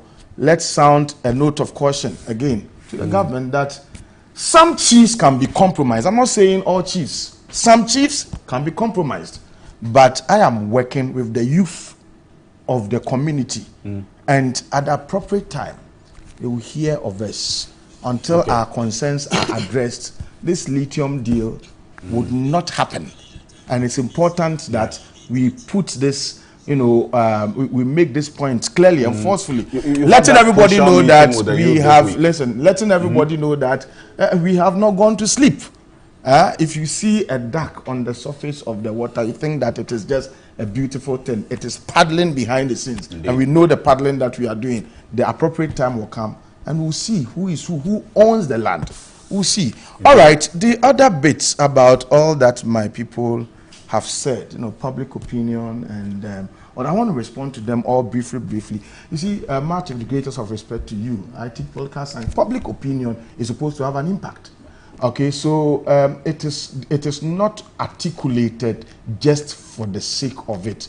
It is articulated, and it's always expected to have an impact. So yes, I agree with you. It must be there. The fact that nobody is listening does not mean we must douse it. But my point is that we should move from merely articulating public opinion to the direction where we can say that it has had an impact. Okay, Jerry Rawlings, that I don't admire in terms of democracy. The man who himself said he was not a fan of multi-party democracy at one point in time, publicly, and it is known, pandering to public opinion. Kumi Prekum, not the reloaded one, but the one led in 1995 against the VAT. Yes, he listened. The VAT was introduced. His people said they wouldn't kowtow to it. They wouldn't accept it. Kumi Prekum was organized. Then Jerry Rawlings, the man who said that he's not a fan of multi-party democracy, he doesn't believe in these things. He said, "Let me withdraw it." Okay, but you went to organize Kumi Prekum, reloaded, and like I said, yes, you articulated public opinion and all that. and it has amounted to romancing a stone. And under this regime, that's what it's like, more kakrana meyene more. And some people within the establishment tell us that as for our president, you have to find a way of making him own your view. But if it is coming from you and he doesn't own it, then it doesn't help in promoting good governance.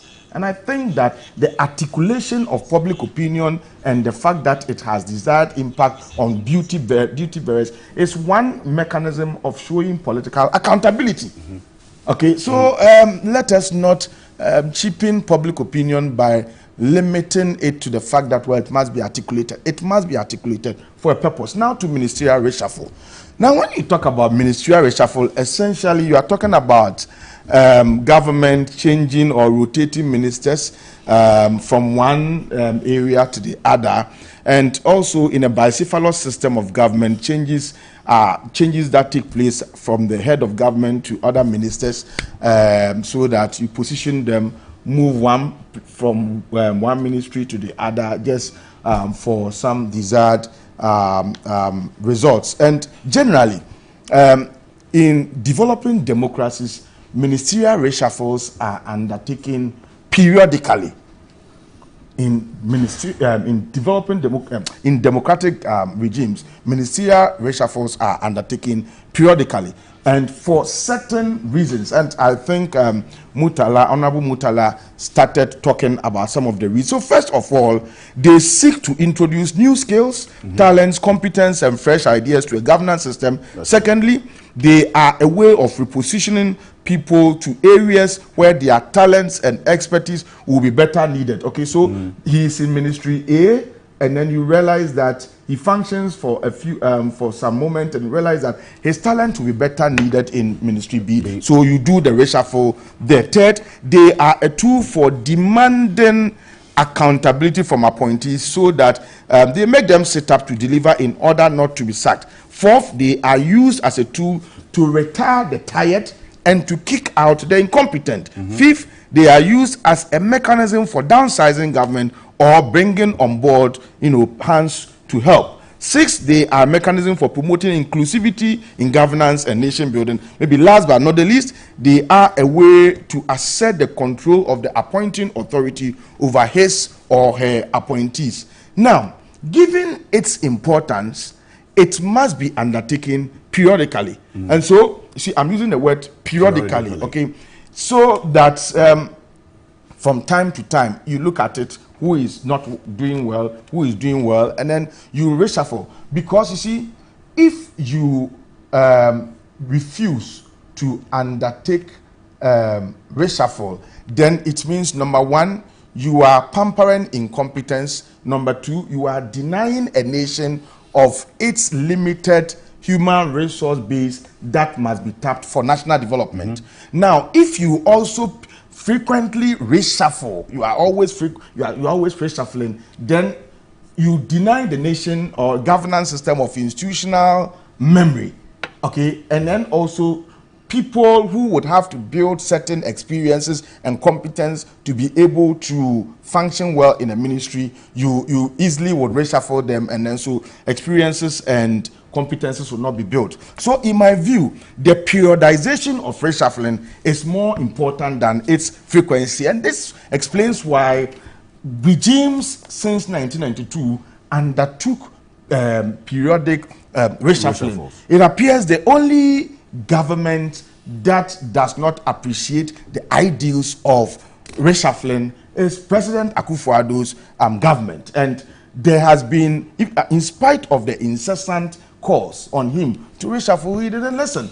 The calls were cross-partisan. Okay, at one point in time, some people in Ashanti region had to demonstrate, calling for reshuffle. People within his own government, behind the scenes, were calling for reshuffle. The opposition was calling for reshuffle. Academia, civil society, everybody was calling for reshuffle. But, well, to be fair, the president may have his own reason why he decided not to pander to these calls. But in my view, these reasons of the president may not be enough to torpedo the ideals of reshuffling. So, in less than 10 months, we are told, to the end of his regime, his government, we are told that he is finally reshuffled. But this particular reshuffle, in my view, is plagued with some confusion in a manner that makes it difficult for one to appreciate the direction that the nation is heading towards. So I keep asking myself, what is the focus of this reshuffle vis-a-vis the ideals of reshuffling? Now, the first thing is this. Ministers have been sacked and they have been replaced with ministers of state. Now, so that's why I asked you to look at the designations well. In ministerial appointment, in the hierarchical order of ministerial appointment, ministers of state aren't ministers. Okay, you may have a minister, you may have minister of state and a deputy minister. So a minister of state comes in between a minister and a minister of state. So I was quite curious when I looked at the list. So if you look at the finance minister, okay, the finance minister Furiata is gone. He's been replaced by Muhammad Amin Anta, who is designated as Minister of State. So I've got the explanation now, and then let me do this. So I have that release that you're talking about.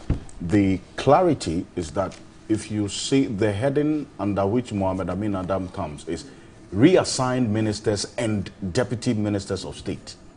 So the ministers who have been reassigned, and Muhammad Amin was a deputy minister or minister of state. So that's where look at his designation now. He is designated as finance minister. So is Muhammad Amin Adam? Oh, I think it's different. I mean, okay, so well, if it's been clarified, yes. But the release the first release that we saw, I mean, if it's been clarified, it's fine. So but the other bit is to help designate people as exiting government, and then the same people as being in government. So you see people who they are designated, these people have exited government, but then they may have, they are taken to another ministry. So that clarity is Honorable Paul made a point yesterday about they being reverted. And therefore they ought to be reverted. Okay. I thought we'll come to that argument. We brought the J.H. Mensah case here. Yes, please, Professor Jambo. Well, so that current arrangement, the designations was had brought a lot of confusion, especially in my mind. That I mean, is it that people don't know the difference between a minister and minister of state, and all that? And then also, I was wondering, after looking at the numbers, you see, we never called for only reshuffle. We also called for downsizing. And if you look at the numbers, it doesn't appear that we have done downsizing. Even if we have, it will be marginal reduction in the numbers. More importantly, I asked myself, why now that the day is over? Is it in line with the belief that last days are dangerous and that something new or drastic can be done at the last minute injury time? Is it that is that how governance work? Is governance like football match where we can hope that goals can be scored in injury time? Is governance about superstition? And I keep asking myself, are the new ministers of state going to operate with sector budgets that they had no input in preparing? So I look at all these, and my view is that, well, as has been said, my senior brother here said, well, better late than never. But if you want me to be brutally frank, then I will say that this is an injury time reshuffle that does not satisfy any of the major reasoning. It does not satisfy the theoretical taxonomy of reshuffling. It doesn't satisfy any of them because I have outlined them. Which one? Is it an attempt to establish the president control over his appointees? No, because the president, as I see him now, is not, I don't want to use the word lame duck, but it appears that his powers are now circumscribed, even though the constitution backs him. But practically, is it that you are bringing on board new ideas? No, what new ideas are you bringing? Please, don't be doing No. I'm asking not to interrupt you. No. So let's I look at all the all that have happened, and I'm saying that this particular reshuffle does not satisfy the conceptual framework of reshuffling. It doesn't meet any of the standards. But what I see is that it appears, I may be wrong, it appears that it is rather partisan in outlook, an attempt to allow others to get into the system so they can also go and belch, or it is also, I've looked at almost all the ministers, and many of them are people who are going to be contesting very difficult elections. You have not studied. You look at them. Many of them are people who are going to be contesting very difficult elections. And so it appears that, look, given that your election is going to be difficult, get in there, you may find some last-minute resource so that you can go and be able to properly prosecute a campaign. If this is the case, then it is not good for us as a people. And I will end, I think I've been brief, by saying that the failure of President Akufo-Addo to undertake a very substantive, meaningful, and thorough periodic reshuffle for over 7 years will remain one of the numerous sources of disappointment of his government by many well-meaning Ghanaians. It is an unprecedented and a bad governance practice that is highly unworthy of emulation by whoever takes over the reins of government from him. If somebody takes over tomorrow, this is not a precedent that must be followed. Okay, because some ministers have been complacent, some ministers have been incompetent, some ministers they have been unaccountable, and we've kept them for over 7 years until now. And it is not good. We have starved ourselves of competent and quality human resource base that would have helped us extricate ourselves from the quagmires of poverty and underdevelopment. He is a very experienced and competent person. And he was an intelligent, intelligent. I know. I was expecting somebody like him to have been at the forefront, in some of these ministerial, offices. But you have kept him here, kept him in Asante Achem, North. The president doesn't like it. Is it not my constitution?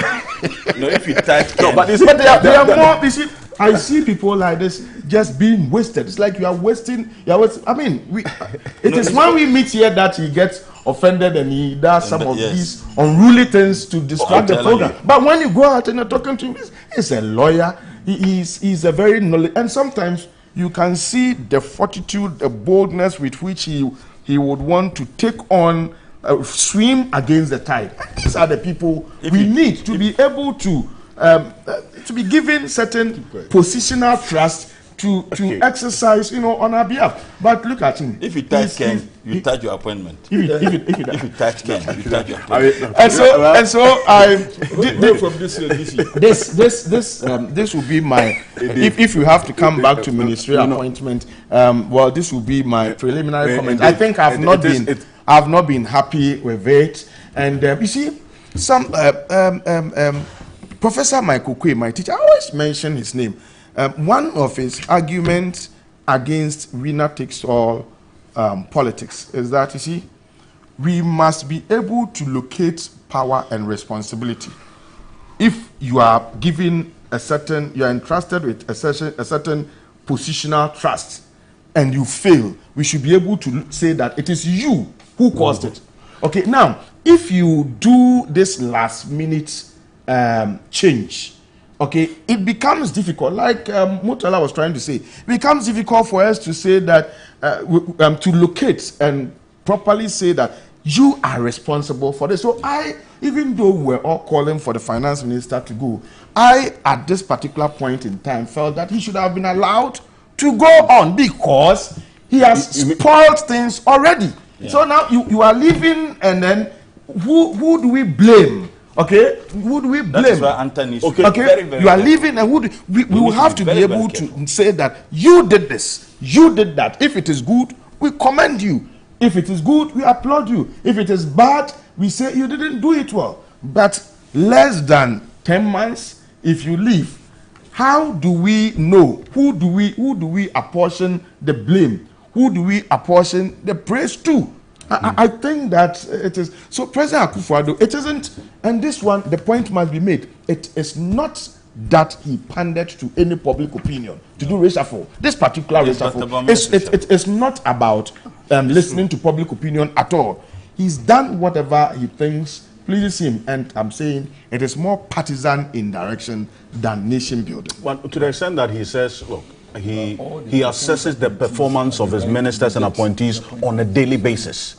In fact, that's one of the reasons why he did not do the reshuffle over the 7-year period. No, but the point is that you see, the power that the power. No, gentlemen, hold on. Let Professor Jambo answer this. The impact and effect of the functioning of ministers is to affect us, the ordinary citizen, more than the president. We feel it. Okay, so if the economy is not doing well, the president of the land doesn't feel it. Okay, he does not drive through traffic. You just see the traffic and then your blood pressure goes up. He does not buy fuel. We buy fuel. Okay, the basic foodstuffs and things that are difficult, he does not experience them. Okay. It is the ordinary people who experience. And so if the ordinary people are calling for reshuffle, it should be, the call should be weightier than the personal assessment of the president. Okay. Professor Jampo, thank you very much. And that issue leads us to the next matter because yes. Indeed, let's put on record that these appointments are not by Dr. Bawumia. I think I reiterated that point. I reiterated. I reiterated that point. That it was done by what he's saying is the truth. Hold on. Did Dr. Bawumia come out to pronounce any names? So are you telling me that the vice president? So this is not the president who has made his appointment. This is not a matter. I was not there, but it is the president. How do you know? Okay. It is the president who has made his appointment. So the vice president was not. Okay, thank you. At least the release that came bears the signature of the president. It contains the dictates, the references to the president, and the references to the president. And you are saying that if he was consulted, he knows it's done by. Thank you. He knows. This matter that came up this week before your committee, Murtala Mohammed, the Ejapa deal is one of the major highlights that came up during the Public Accounts Committee sittings this week, amongst a number of things that you have been discussing as well. Including this National Sports Authority matter that you caused the arrest of the gentleman who appeared before you because some 160,000 cedis could not be accounted for. That is the kind of path that many people want you to take. So that the Public Accounts Committee, every year, you'll not be sitting and then we'll be here. I mean, you would expose all the rot, the procurement breaches, the unearned salaries, people who are on steady leave, taking salaries, people who are suffering from spiritual attacks, taking salaries, and so on and so forth. You come here, you lament on TV, and then we also discuss it. We don't get our money back. Every year, you keep doing this. We keep losing money. Public funds diverted to private pockets at the expense of the Ghanaian people. So this $12 million that we now know, based on your committee's work, that has been sunk into a Japa deal. What do we do to get more clarity going forward as to how this money was spent, who took the money, and what was it expended on? Take a look at this. In respect to Japa, which is a royalties company and fully owned by the Minerals Income Investment Fund, as honorable members are aware, this was put on hold. The main reason for Japa was to have the IPO done, both in England and Ghana, but for quite a number of factors or reasons, the president advised that this be put on hold. So Japa is on hold at the moment. How much have you spent so far in relation to Japa? I'll get the exact figure, but it should be should be around 12 million. 12 million? Yes. Dollars? $12 million, right? $12 million. Okay. Yes. Which is hanging now? Yes, Honorable Chair. Okay. Minerals Income Investment Fund, through proposal from Ministry of Finance and procurement of consultant, is convinced that establishment of a JAPA will inure to the benefit of people of Ghana. I can't speak to the Ministry of Finance per se. No, I haven't finished my statement. Okay, all right. So you have done. This revelation got a lot of us concerned. We'll be back shortly after this quick break. We'll get into this matter. Stay with us. This is Key Point. We're live on 3FM 92.7 as well. We'll be back shortly.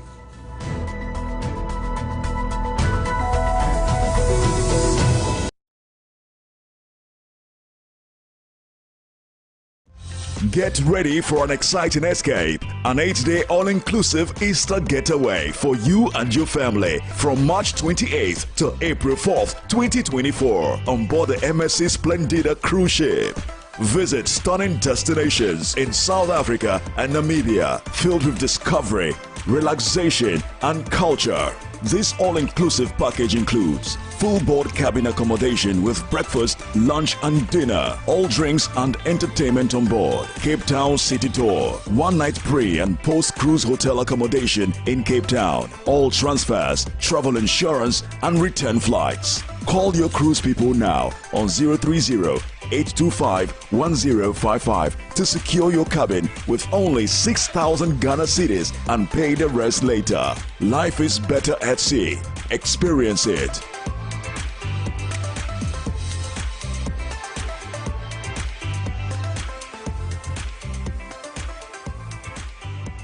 What if the answer to powering and running a clean, efficient, and sustainable business now lies within your reach? What would you do? All you have to do is reach out to the AGI Energy Service Center. We provide tailor-made energy saving solutions to businesses. We provide you with solar feasibility studies, energy audits, energy efficiency trainings, and financial advisory services. Visit agiesc.com for more information or call us on 0507 977 902. AGIESC, Sustainable Energy for Profitability, an initiative of the Association of Ghana Industries in partnership with the German Development Corporation, implemented by GIZ. 3FM Gobe Festival 2024. Gobe Lovers and Gobe Eaters Association. Time now so. Get ready for the biggest Gobe event in Ghana on Saturday 16th March at the Accra Mall Interchange Park from 9 a.m. Come experience a food festival interlaced with fun activities and music performances like never before. Be there to savor different flavors and combos of gobe, like gobe and rice or gobe and kenke. Throw some pepper on the side, avocado in the center circle, and eggs on the top corner. Last year was terrific. This year will be a showdown. Don't miss out on the gastronomic delights and vibrant atmosphere. Are you a gobe seller or you know anyone? Call now to register 0532 200 927 or 0531 100 927. Let's link up. The 3FM Gobe Festival 2024. Your Gobe joint the B. Join us on Saturday 16th March at 9 a.m. and let's transform the Accra Mall Interchange Park into a Gobe lovers paradise. 3FM 92.7, your urban lifestyle radio station. Lawyer, it Gobe. Hey, na no pay ukwanya wo kasa obwafo hu se. Enya me brother Mr. Happiness na ha me. Me see wo hu say Ghana Post aye fast, reliable and affordable nti. Na nsen na numa ye ni de edwanya kuma me di e de kwama no e fa Ghana Post. We di ni nyina. Ene se wasa aswan masa kodidwa me de kwa Ghana Post yo. We Kobi kakra Ghana Post, the most affordable delivery option for food and merchandise from Ghana to everywhere in the world. Connect with us today and see for yourself. Ghana Post, smart, secure deliveries.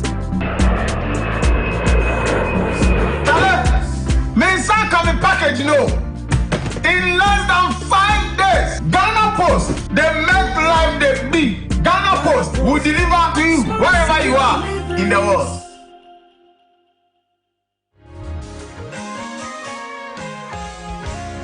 It's been 10 years in the making. The Awake Experience with Diana Hamilton celebrates 10 years of God's goodness in Accra on Sunday the 18th of February 2024 at ICGC Christ Temple East Teshi with special guest artists Daughters of Glorious Jesus and Mercy Chinwo.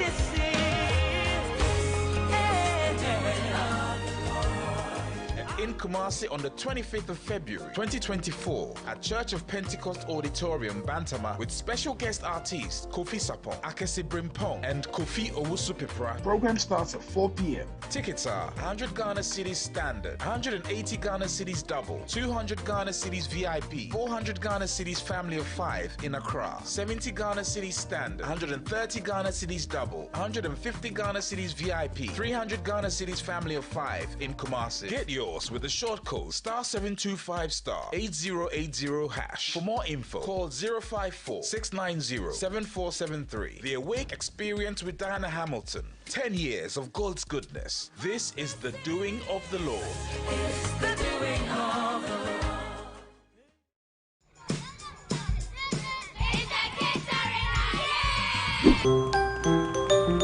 Stress. S-T-R-E-S-S. Stress is a state of mental or emotional strain. It can be positive and it can equally be negative. When life gives you lemons, make a fruit salad out of it. I tackle stress by listening to my best music. A child who is able to play with the parent is able to communicate with the parent. Join us this Saturday on Kids Arena at 10 a.m. right here on TV3 as we explore the colorful and wonderful world of foods and also discover some amazing ways to kick out stress. Kids Arena! This is us! Kids Arena shows Saturdays at 10 a.m. on TV3. Don't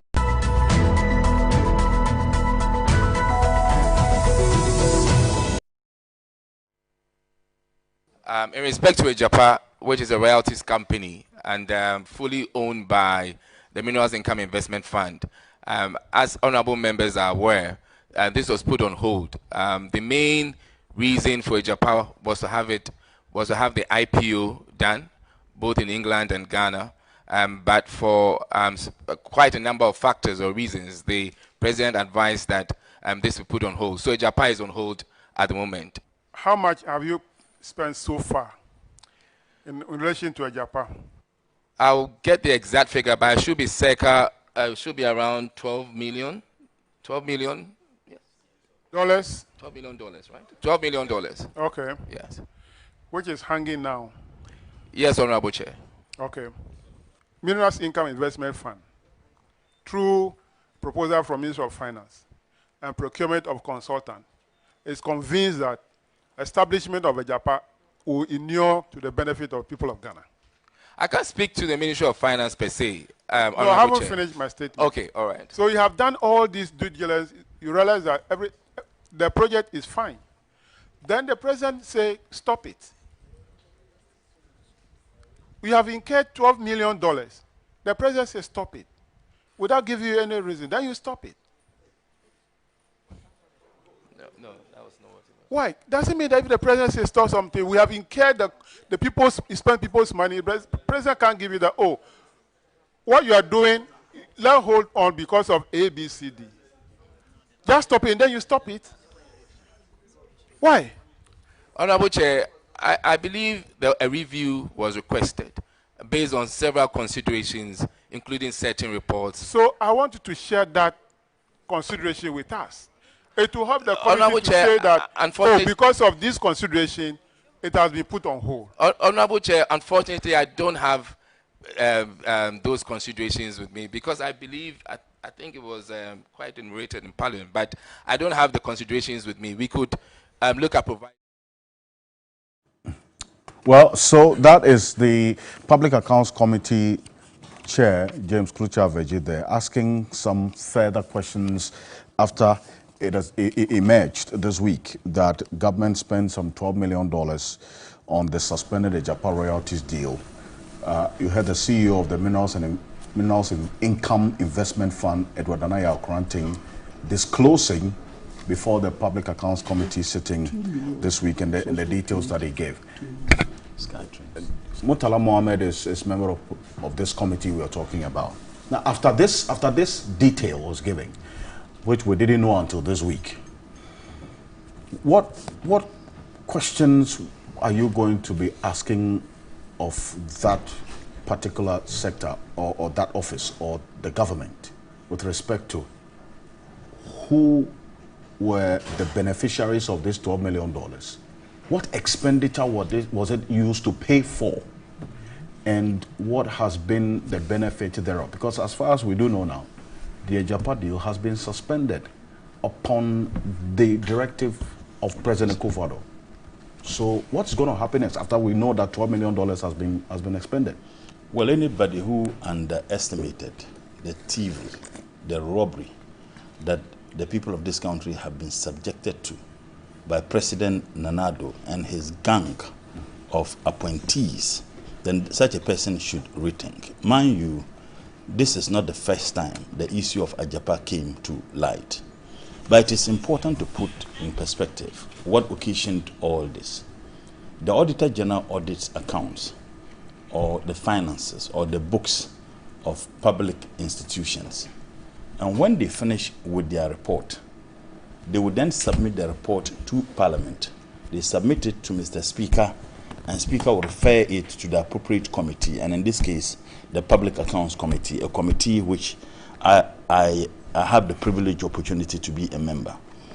I know that in the past, there were a lot of criticisms about the committee. My professor here, they all raised concerns about the operations of the committee and the fact that we had a backlog.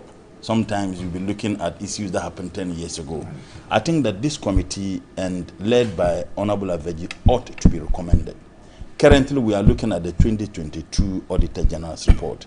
So we're taking away the backlog. And if you observed, last year we worked virtually the entire year. Sometimes in the course of Parliament, we would have to go around doing the work we are doing. And if you observe in Parliament, and my senior is here, the attrition rate of members of Parliament losing their primaries and general elections are members of the Public Accounts Committee.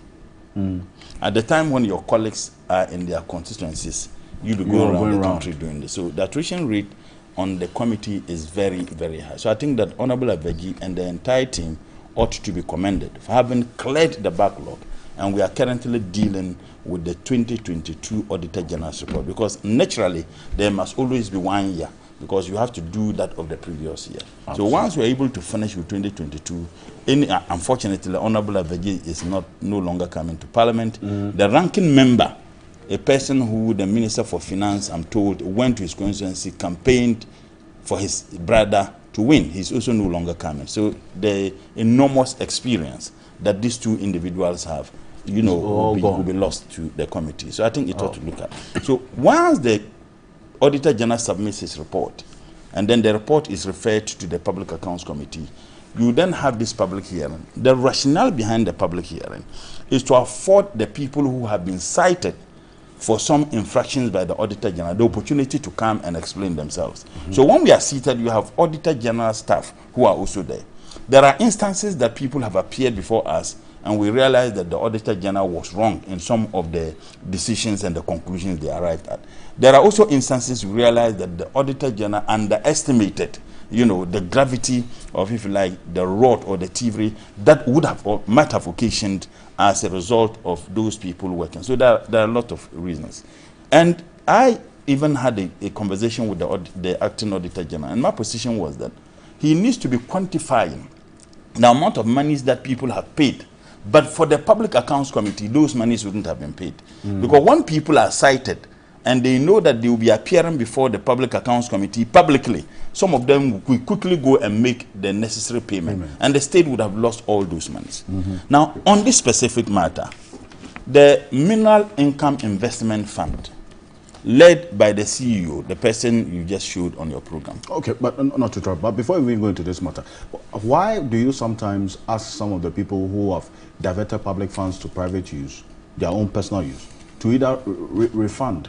How much of a deterrence would the refund of stolen money be to people who intend to steal? And that's what we keep... No, we always afford people who have been cited the opportunity to explain. And that is why I say that when we are seated, you have Auditor General staff who are also there. In fact, this case, Deputy Auditor Generals are always present. Sometimes the people will come and give explanation. If the committee is convinced that, look, it was not a deliberate, if you like, infraction, they may be asked to refund the money. But you see, when we finish with our work and then we submit the report to Parliament, it then be looked at by plenary, that is the entire House. And the plenary would then take a decision on the work we have done. There are instances that the committee reports, the entire House will say, no, we disagree with this based on the information that is provided and the debate. I'll give you a classical example. Francis Essam. Francis Essam was engaged in a lot of financial infractions. When we're looking at the 2021 or the 2020 Auditor General's report, the entire committee, which is made up of both NDC and MPP, unanimously agreed that Francis Essam be prosecuted. We brought the report to plenary, and it was adopted. Parliament adopted. Yes, we adopted. So at the committee, you have recommendation. Yes, at the committee, we have equal numbers of MPP, NDC. Yes. We all agree unanimously that Francis Essam and her dealings at the cylinder manufacturing company should be prosecuted. We brought the report to plenary, and it was adopted that she should be prosecuted. So once you bring a report, and the Parliament agrees with the report, it means that report would then be adopted. Now, after all these things are done, Parliament then communicates to to government through the Minister of Justice and Attorney General. Because after the report is adopted by Parliament, Parliament ceases to have any control over it again. It then becomes the property of government through the Minister of Justice and Attorney, which has a prosecutorial authority. Right. As we see today, and I have been talking about this, Francis Essam is still a woman walking freely. I'm not saying that she cannot go to court and exonerate herself, but that is only determined by a court of competent jurisdiction. So why is it that government through the Minister of Justice and Attorney General is not acting upon that? So when we hear people criticize Public Accounts Committee, the impression is created as if once we are done with our work and agreed with the Auditor General in terms of the infractions occasioned by individuals or institutions, then we have the capacity also to prosecute. We don't have that capacity. Well, would you want to have that capacity? Of course, no. You see, I mean, we have operating separation of powers, and that's why, that's why people have argued that we should decouple the Minister of Justice from the Ministry of Attorney General. But what I'm just saying is that we are done with our work. We submit our work to the executive through the Minister of Justice and Attorney General that has the power to prosecute. Now, if they are not prosecuting, and then you want to hang the inability of government through the Ministry prosecuting on Public Accounts Committee and Parliament, you'll be unfair. You'll be treating us unfairly. So well, I'm saying we've seen instances where the clerk to Parliament fails to communicate some of these things you're talking about to the Attorney General's but I'm office. saying that on this matter, I am aware that the necessary communication was done. Because when I raised this issue, the information I got was that government was communicated to through the Minister of Justice and Attorney General. So I'm just making this point so that the public would appreciate the level of seriousness we attach to this. Mind you, the Public Accounts Committee has the power of a high court. Precisely. And you see, my concern is that consistently, every year, we have almost similar infractions of procurement breaches, diversion of public funds, unearned salaries, and so on and so forth. It happens on a yearly basis. The Auditor General captured this in the report. Public Accounts Committee sits, you talk about it. Another year we come, we talk about the same thing.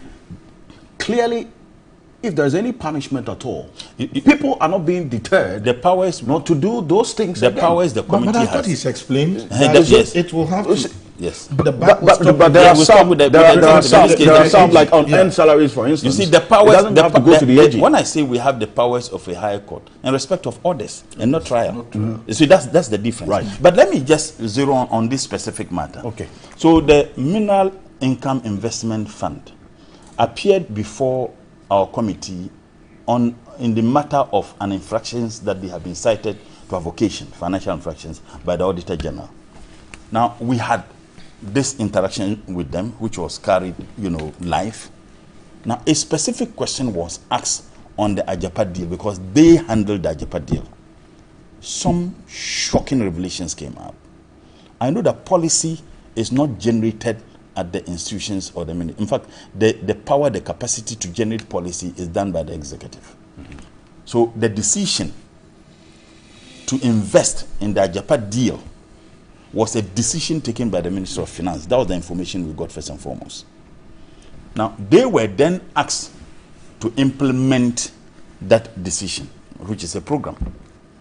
They have the capacity to do that which we're supposed to do. Instead, the Minister for Finance and the Minister of Finance and Government decided to engage consultants to do the work that you have these technical people at the MIF who were clothed with the capacity to have done the work.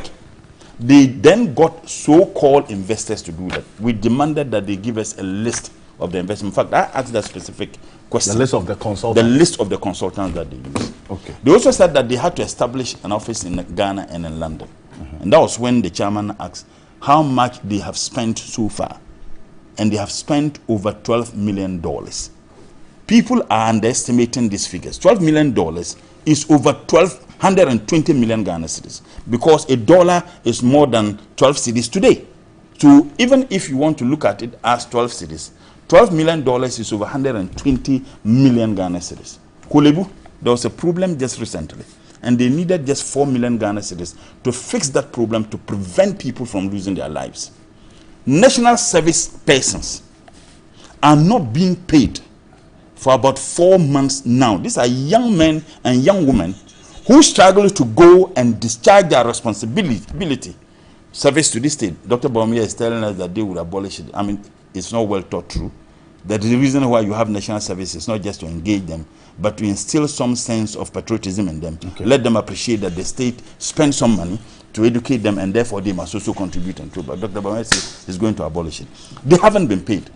Government touted itself as implementing teacher and nursing trainee allowances. They have not been paid. Our roads are not being fixed. The 120 million Ghana cedis. That 120 million Ghana cedis could have built a lot of schools. We still have schools where children are sitting under trees. So that money is huge. Now the president, and this is the shocking aspect of it, the president decided to halt the process. Of course, we are operating an executive government. But the power to exercise that authority must not and ought not be exercised arbitrarily. Unfortunately, in this case, that was what happened. The president decided to halt, and I wanted to find out whether their views were taken into consideration, because the president ought to have provided reasons.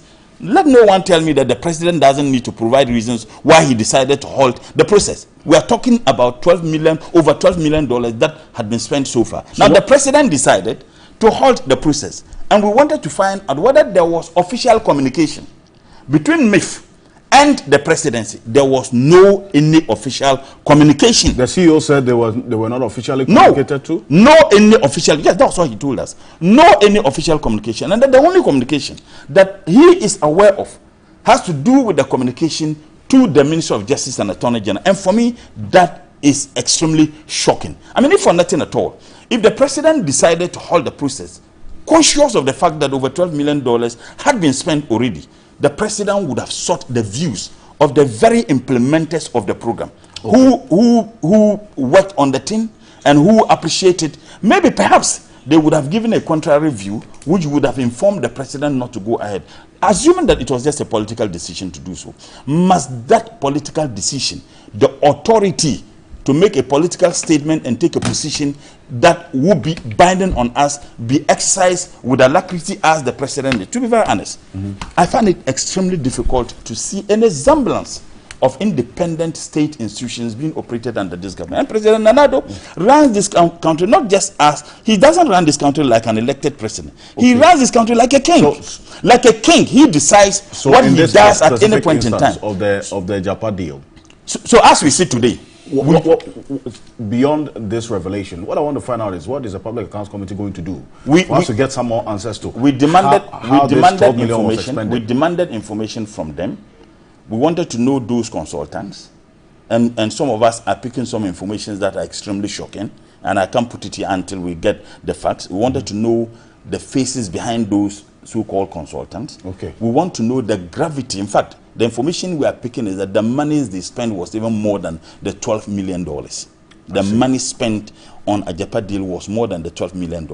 What had been the relationship between the Minister for Finance members within the Akufo-Addo's family and the so-called consultants. And I think that these are legitimate questions that people ask. Let no one tell me that we sit here and then we pick on Nanado. He is managing our taxes, and therefore we have a duty to demand accountability from him at any point in time. So all those informations are supposed to be provided to us. We're expecting those information maximum within a week or two. As and when the information is submitted to the clerk of the committee, we certainly will reconvene, and then we would be able to dig deep to find out how much of the taxpayers' money was spent on something that the president decided that I'm not going to go ahead with it without even communicating to the people who were handling it, without communicating to the people of this country. Remember when this issue came up and the Minister for Finance appeared before Parliament? Remember the debate? He appeared condescending, disrespectful, disregard to Parliament. He was unwilling to provide us with information. Now the Sky train, you remember? That one, yes. $2 million was spent. If you add it to this $12 million, you are talking about $14 million. That's over 140 million Ghana cedis. That is huge. How much of such monies have been spent in other agencies that we are unaware of? And I think that when we ask these legitimate questions, people must understand. Yet the president sees nothing wrong with that. What he sees about us, and that's why I keep going back to what we're going to do to get more further and better particulars beyond this $12 million that we're told has been spent. So you say in the next 2 weeks, the Ghanaian people should expect some response from the Public Accounts Committee with respect to the details of how this $12 million was expended, the consultants who were paid, and then all the other expenditures that makes up for this 12 million. And that's what people bring you in at this point, especially about the workings of this committee, because of what we are treated to as a people every year. The revelations of the infractions, and then the questionable engagements and transactions that leads to the loss of public funds, which could have been put to other use. How can the committee's work be made a bit more impactful? Because in other jurisdictions, I mean, 2 years ago, I spent brief moments in Uganda where they have a semblance of the Public Accounts Committee. When these heads of state institutions appear before them, if you're not able to answer correctly or competently for some of the monies allotted to you, there's a policeman standing right there. Right there, you are arrested. And you see the impact, at least the consistent decline in public sector corruption over the period. Should that be the path to go? Yes, we can consider that, Mr. Ocansey. We can. Because what it is that one of the factors militating against the effectiveness of this Public Accounts Committee is the fact that the reports, as he said, end up on the desk of the AG if you are asking for prosecution. And this is not the first time. Francis Esiamson is not the first one. There have been times in the past that the Public Accounts Committee asked for prosecutions. I heard some in the media. And then that's it. So there's no follow-through. You know, no follow-through. Meanwhile, you look at Article 187, Clause 6, and it says that Parliament should have a committee to deal with such matters. So let's see. It says, 6, Parliament shall debate the report of the Auditor General and appoint, where necessary, in the public interest, a committee to deal with any matters arising from it. See, the emphasis is arising. I know in the past there was a certain committee that they said they were setting up or had set up to follow through after you were done. Now we don't hear about it. Is it still in existence? You see, the point is that even the clerk of Parliament, you see, he needs to ensure that the writings are done. So the process is, once the clerk writes to the Minister of Justice and Attorney General, it is then off the hands of Parliament. We can't continue doing this off the hands. No, there should be a duty to continue to watch over, to make sure that there's a logical conclusion. Because can you imagine, even when we met Johnson Esedu, the Equiamwa, the Auditor General, about 2 years ago, well, the same 2022, when we had a demonstration about the disallowance and surcharge. He said when Parliament is done, do you know, even the reports that are done by the committee, they send to the ministries, etc. He He's not even copied. That's what the Auditor General told us in the meeting. He said when Parliament, you are done, the auditees, your comments and recommendations, you send to the ministries, he is not copied directly. So, and actually he was at pains to point that it's as if it's deliberate. And there were, you know, you could read in between the lines that there was more that he could say. But you know, once again, because of the politics, he didn't. And so the sense I gathered from it is that there is that dysfunctional or dysfunction which is deliberate. So we should throw more scrutiny on it. Parliament cannot just finish and say we've made recommendations to Attorney General and then washes its hands off it. No, you've sent recommendations to Attorney General. What stops you from writing 2 months down the line? What has happened? 6 months, 1 year on. We should do that. I mean, thankfully now you have what do you call it, research assistants, all the parliamentarians. Yes, so you can agree that you beef up the capacity of your research assistants to write those letters on your behalf. Something, you know. So we have to be innovative. So I think Parliament itself has not asserted enough authority because the thing is in there. Article 187 clause. 187. Clause 6. It says that to deal with matters arising from it. So if you merely write a recommendation to the Attorney General and you don't follow through to see to its logical conclusion, have you dealt with it? It says deal with matters arising from the report. Deal. So just sending a recommendation doesn't cut master. It doesn't. And that is what we should be looking at. Because you look at it and you're like, no, why should we continue these things? And sometimes you get the impression that, you know, when each government comes, they do themselves some favors. You know, so let's say party A. Yes, I know it. No, there are some of the cases. No, we hear those things. They cut deals. It's not every case that they will prosecute. Oh, there are some of the cases you go and then you sort out the new government officers and then party people. Some people don't have official positions, but they can take money and kill your case.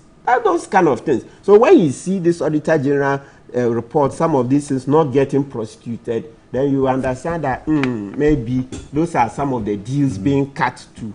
This has to stop. It just has to stop. So apart from that, and it's good he's also brought in the question of decoupling the office of the Attorney General from the Ministry of Justice. Yes, that thing, yeah, it's back. It's back on the table. The UK, where we copied a lot of our laws from and we take a lot of inspiration from, that is their practice. The Attorney General is separate and distinct from the Minister of Justice.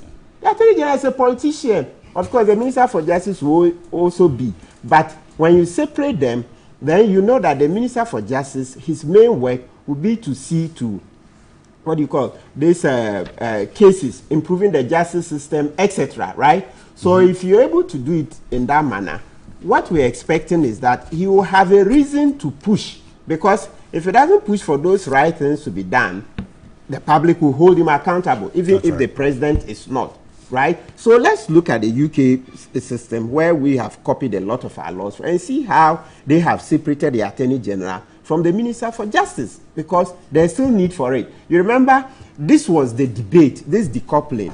That was the debate. Then eventually it appeared, we're just thinking about only the criminal prosecution. So eventually when the OSP matter caught favor, I mean, like every administration was interested in it, then it appeared, oh, we had found a solution. If we have an office of special prosecutor, then we don't need to decouple. But in no time, we've seen that there are still issues. There are still issues because issues coming from the Public Accounts Committee, those cases, not all of them border on bribery and corruption. So we can't take those cases to the, what do you call it, the special prosecutor.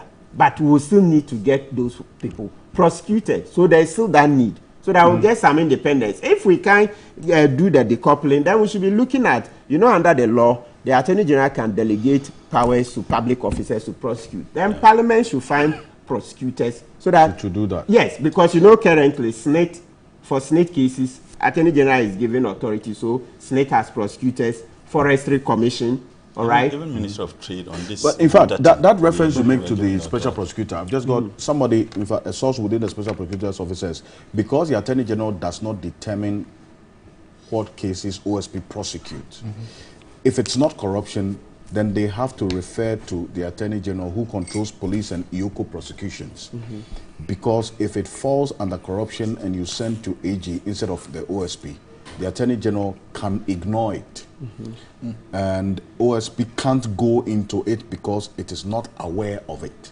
Yeah, so that's the point we're making. That, you see, I just made a point before you read it. So let's repeat. It helps. Yeah, so we're saying that we've seen that not all of those cases arising from the reports of the Auditor General are bribery and corruption. So as soon as we find that not all are, then it means that we need to put in place a system to ensure that those other cases which are not bribery and corruption are also prosecuted.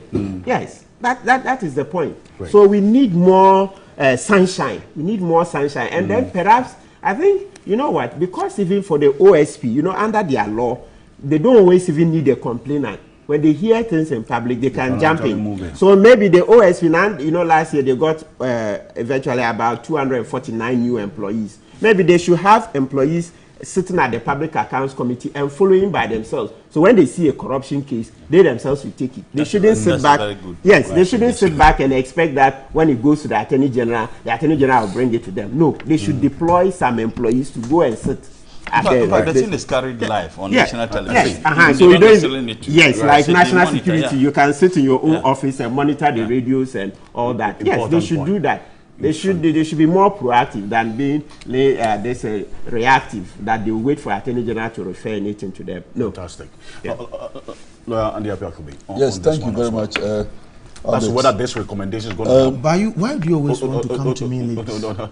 It's because you always would I will enjoy the benefit of our I will see you.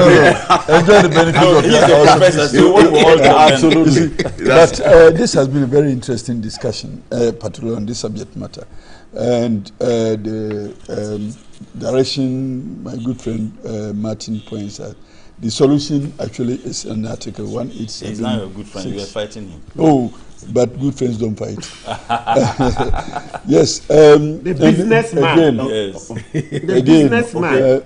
You see. Okay. The solution comes from Article 1876. Indeed, as you rightly put it, I think Parliament will not have done its work finally by not going beyond your findings and appointing the committees to further investigate, find out why, and bring us new direction as to how to prosecute these matters. So the solution lies there. Again, let us try to find a distinction between corruption and stealing. In most cases, from the committee's report, the findings are not corruption cases. They are stealing, naked stealing by public officers. By stealing, not corruption. No, they are different. They are all criminal offenses. Yes, but the elements are different. You understand? So so you want us to qualify? Yes, like if it's stealing, it's stealing. And his governments are stealing. Stealing. No. This is the thing I don't like. I want to start we are talking about concepts, legal concepts, and you want to bring I'm substituting the corruption to stealing. Please stay on course. You see, sometimes when we package it as corruption like that, there is indication of public officers involved in a give and take somewhat kind of thing. But most of these findings are stealing of public resources, not corruption, as somebody giving material wealth for you to influence, for it to influence your decision. No, these are public officers who are stealing public funds, and we should categorize them as such and put them in that case. It goes to Attorney General's office directly, not Office of Special Prosecutor.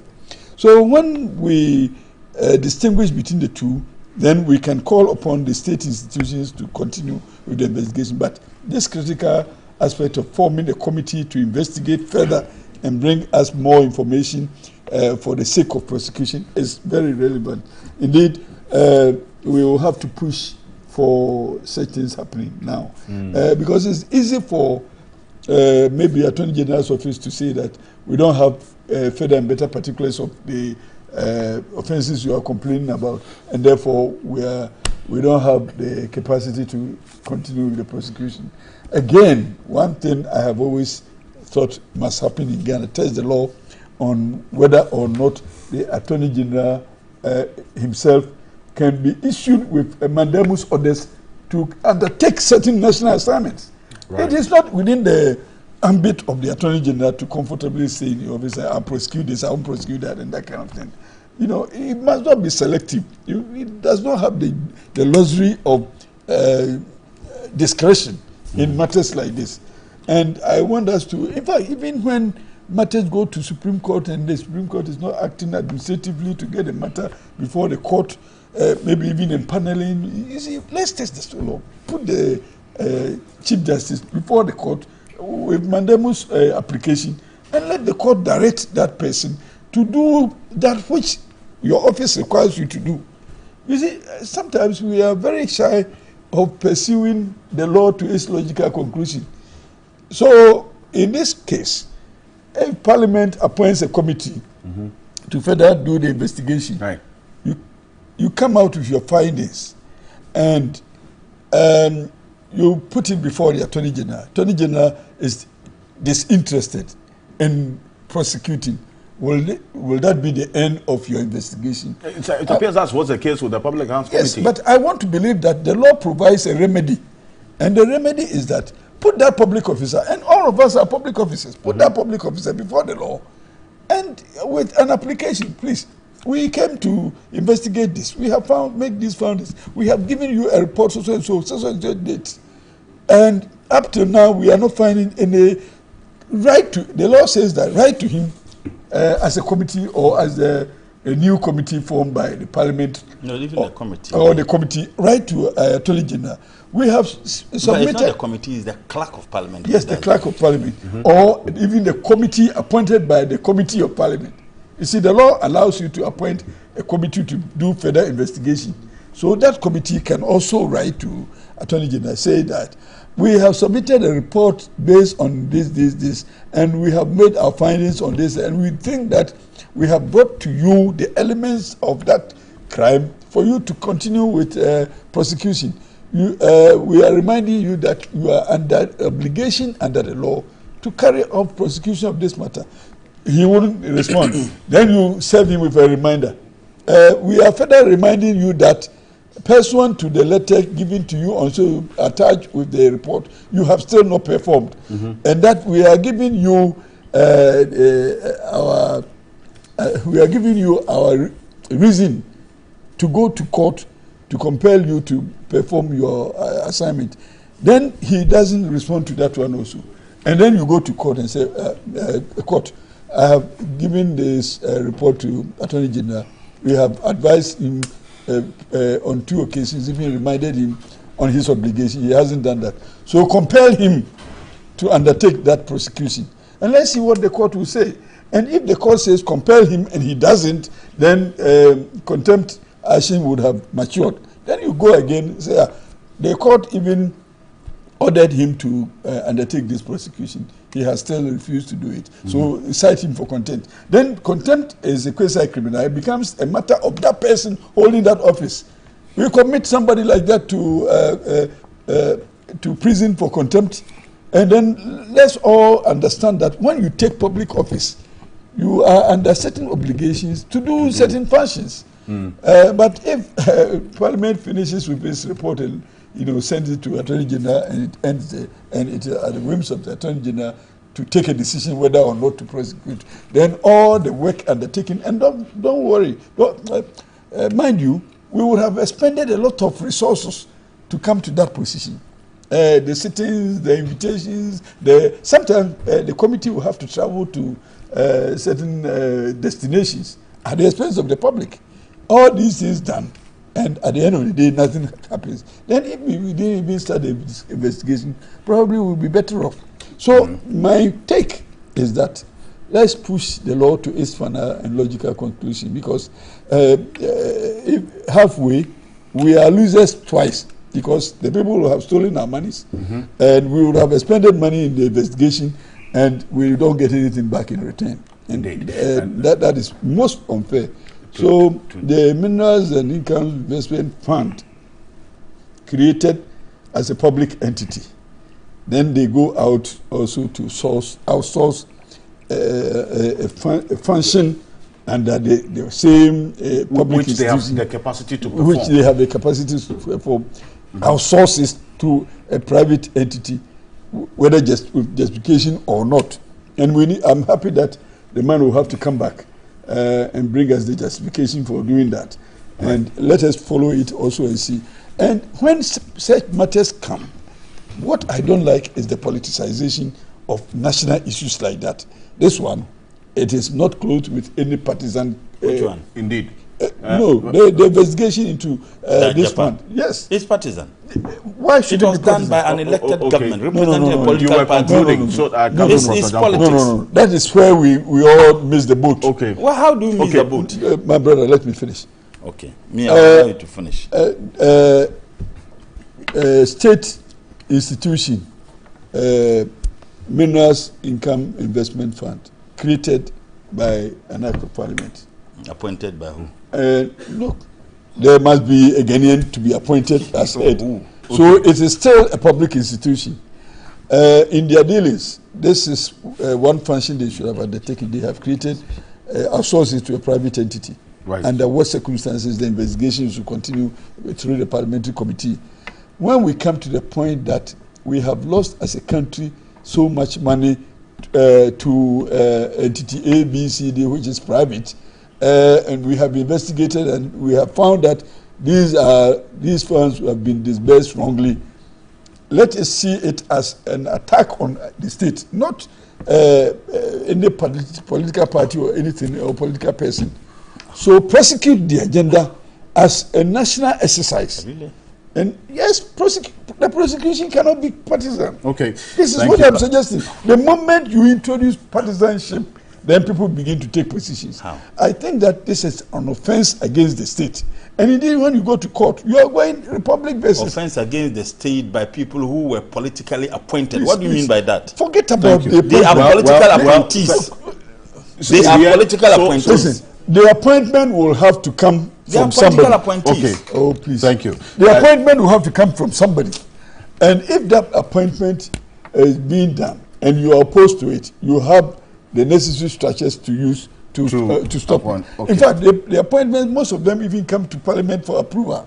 And when we will approve it, we are still saying that somebody else appointed them because of political considerations, when you are also part of the process of appointment.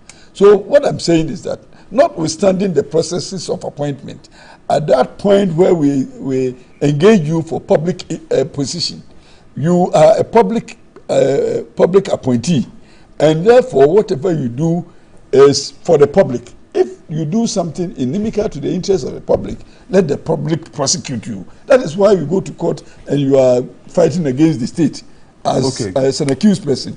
And I am saying that let us go beyond laying the report with the Attorney General into engaging him to continue with prosecution so that we can find the results. So if Attorney General is not doing his work, there are ways of also getting him to do it, including the order of mandamus and possible contempt application to put him before. Okay, Pastor Jambo, and there's a good reason why I always reserve the last shot for you, because in the end you cap it all up as to how this PAC, I'm talking about Public Accounts Committee's work, can be more impactful than we are seeing now. All right, so you see, as a nation, I went for a conference somewhere outside the country, and somebody was criticizing us, Ghana.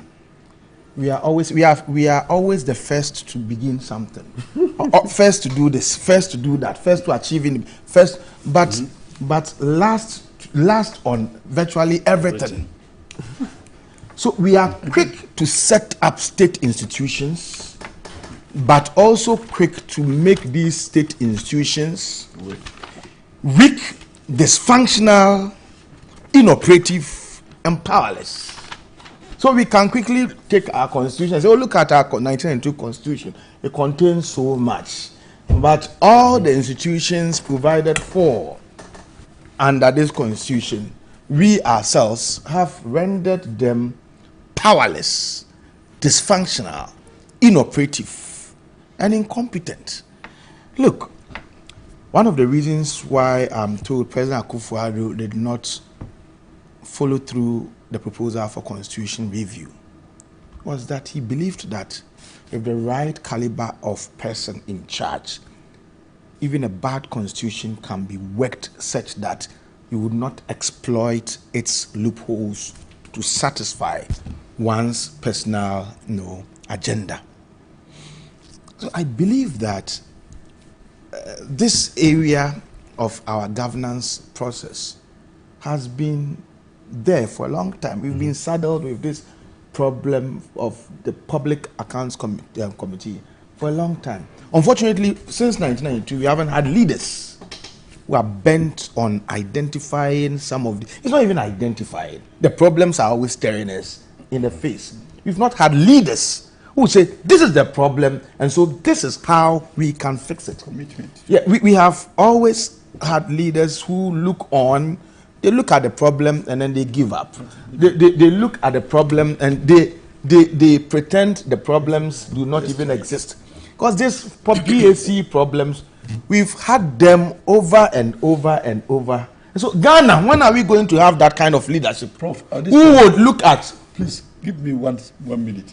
I think under the Constitution, Article 41F, there is also a request on every citizen to protect and preserve public property and expose and combat misuse of and waste of public funds and property. Okay. I think we should take advantage of this provision of the Constitution and go to court. Well, but you see, no, you'll be able to do that. You'll be able to do that if you have an enlightened. Let's agree on this platform that we go to court to challenge all the abuses and this, relying on the report of the committee, and let's see what the court. Well, you see, the role of the citizenry comes to the fore if you have an enlightened citizenry. One of the challenges of every developing country is that, apart from the fact that it is very poor and underdeveloped, it also has a problem of an unenlightened citizenry. That is how come in the framers of our constitution, they saw the need to enlighten the citizenry through civic education by creating the National Commission for Civic Education. Indeed. Now, politicians wanting to outsmart the system and the process have decided to financially suffocate the National Commission for Civic Education in perpetuity, because an enlightened citizenry is a disadvantage to the politician. And so we don't know this. How many? You are just referring to it. Okay, if you don't, how many of us have access to giving the Constitution to provide our services? Okay, so no, the point is that, I mean, that's the two of you, but there are so many things that we don't know. Okay, and it is given that it is not in the interest of the politician for the citizen to be enlightened. True. They do all they can to ensure ignorance. Okay, and so that is our problem. So I'm asking myself, when will we get the kind of leadership that will look into the faces of our problems and would not only be seeking to be ticking the boxes in terms of solving them, but they would fashion out credible, proactive, and sensible solutions to them. Right. It appears that this has eluded us. Public Accounts Committee has been there since 1992, and we see their problem. For now, you see, their work is there in the revolutionary times. Their work is an unnecessary waste on the resources of the nation, to the extent that, you see, they can do whatever they want to do, but it will not, their recommendations will not be carried out to their logical conclusion. I humbly disagree with that. So I'll give you the chance to come, but you made this point, and I you see, my heart started beating. Yeah. You making reference to a situation where, after extensive work, after serious wastage or usage of our resources, to unearth a certain matter that, a certain matter that ought to be prosecuted. Okay, you made that recommendation. Okay, and it was never carried out up till now. So the point is that, I mean, what is the point? The point is that we are not interested in spending our resources to do all the work, identifying the problem, calling for the solution, and the solution will not be there, will not be implemented. That's just one leg of it. Okay, so my point... Can I humbly make this point? It's my supervisor, so I'm being very careful. The point I'm making is that... Yes. You know, what is corruption about? So the point I'm making is that, first and foremost, if you look at it in that way, that would be too simplistic. I have indicated that people have gone to make payments because of they being slated to appear before the Public Accounts Committee. But for the Public Accounts Committee, those monies wouldn't have been paid.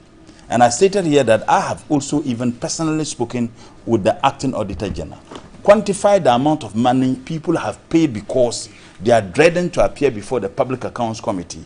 But for the Public Accounts Committee, they wouldn't have paid that money and the state would have lost a lot of money. But you see, on one breath, Parliament would have done its work per the constitutional arrangement.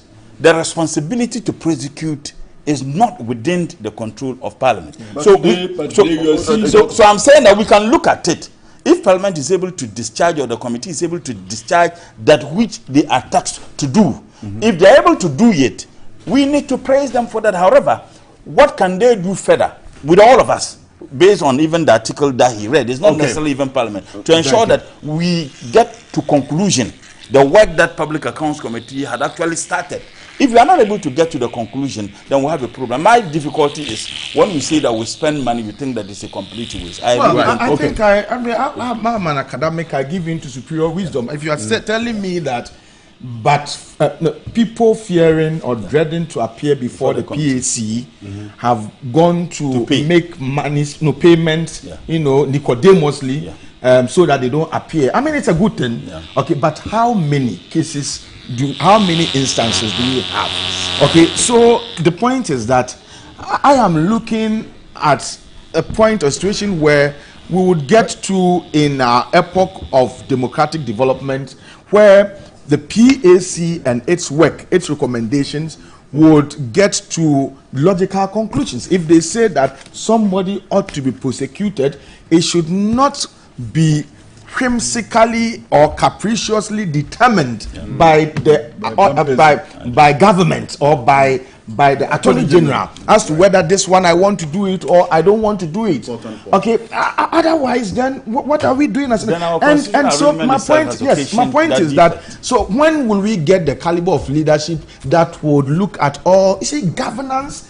The Constitution is a fundamental document of the land that regulates and prescribes how everything ought to be done. Okay, so when will we get the type of leadership that would go into the Constitution and make some of these proactive and drastic amendments with the view to ensuring that the Constitution works to deliver, to deliver on the expectations of the people? It appears that here we see problems and then we turn a blind eye to them, and then it recurs.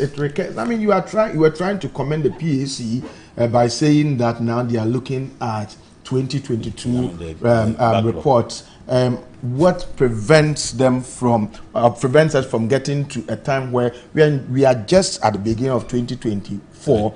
When we'll be looking at 2023, maybe they have. But we used to have 10 years. They have had, they've improved. But I think more work will have to be done. And as a nation, I'm making the point again. It appears that we are always in a hurry, quick to set up institutions, just to defer that it. When President Akufo-Addo set up the Special Prosecutor's Office of Special Prosecutor, we hailed him.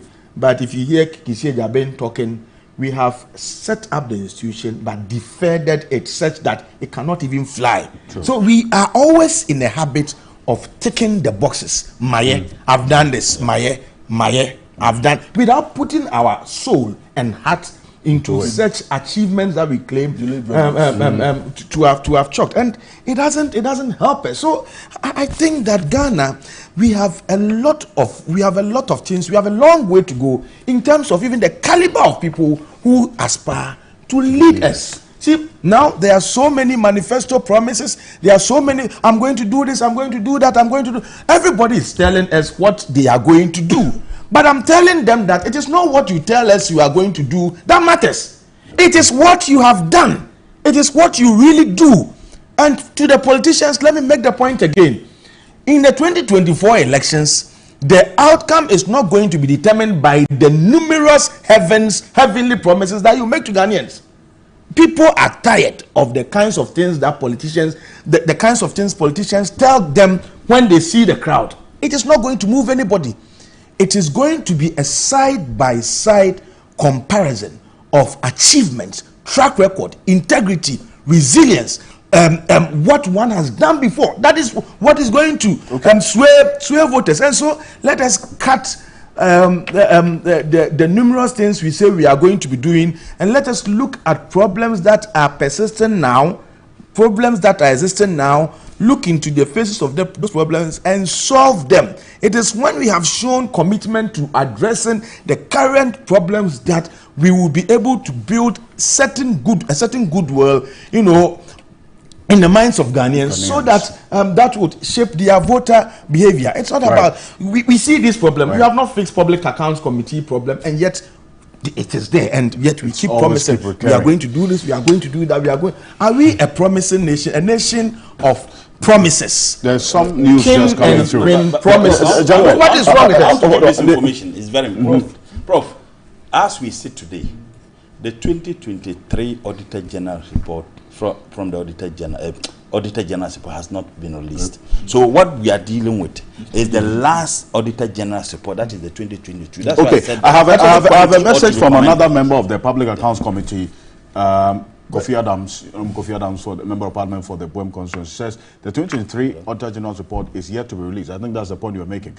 It will be released in June. The only report available is the 2022 report. So we can't be looking at the 2023 report because it is not ready. Okay. Well, so we are up to date. It's okay. But you see, your work is also contingent on the work of another committee. Okay. Prof, our position is that we have done that which we are constitutionally mandated to do. It is now left with the other arm of government, in this case, the executive, to prosecute. Okay, you have been briefed that you have been finished, because you can set up another committee to continue your work. And individual citizens can also even go to court. Thank you. You have also elected gentlemen. Thank you very much. Yes, let me put this on record. One thing. The people who come to pay upon realizing that they are to appear before the committee, they cannot exonerate themselves from prosecution, because the intention is established. The act would have been done because by taking the money. If they come to pay subsequent, no, they don't come to the committee to pay. No. If they know that they appear before the committee, then they would have gone to make the payment. Yes, but even at that point, they would have committed the offense. They have taken the money. They have shown the intention, and therefore the criminality has been established. Thank you very much. And that issue leads us to another case. And I'm going to have lawyer Martin Pebu alone have a bite on this matter because the General Legal Counsel took a decision this week to disbar the Chief State Attorney, Samone Kwetete, upon their conclusions that he did not reasonably explain how 400,000 cedis was transferred into his wife's account by Alfred Woyome. Alfred Woyome addressed the press yesterday. I just want us to take a minute of that press conference because he says that he only gave that money to Samone Kwetete on the basis of... Let's hear from Alfred Woyome on this. I am taking the General Legal Counsel to court early next week. And whatever we file, we will alert you and you get to know so that you know it. We'll pursue General Legal Counsel and the AG for them to stop what they are doing. Nekwetete's wife, money that I sent to her, was on the basis of what I do at WOFA, Women Foundation for Africa. I pay fees and pay other things for many people across the whole Africa country. When I work, that's what I use my money for, philanthropy. I have a lot of documents and everything like that. If you want, I will give it to you, associations and stuff like that. I was one of the first people who were buying antiretroviral drug for all Ghanaians when the government had not started.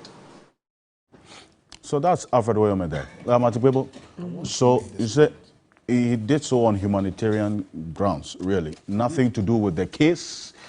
It wasn't meant to influence anybody. But the General Legal Counsel says, look, you couldn't give reasonable explanation for this money. You have been disbarred from practicing as a lawyer. He says he's going to take the GLC to court. Lawyer. Yes, Mr. Ocansey. Well, you know, remember who said that anybody can go to court, right? Yes, that's yes. Mosquito. Anybody can go to court. Yes, I mean, it's a joke, but that's the truth, that the Constitution allows everybody who wants to go to court to generally go, okay? Yes, so that one, we can't take it away from him. However, we have to put the matter in context. He's saying he has to stop the General Legal Counsel from what they're doing. But before we get there, you see, they say, before you remove the speck in somebody's eye, why won't you remove the log in yours? So Mr. William, as he's talking, owes us, it's not several. You know, the judgment debt was about 50 million, right? So if you count interest, I'm sure right now we are upwards of 200 million because it's been years, he hasn't paid.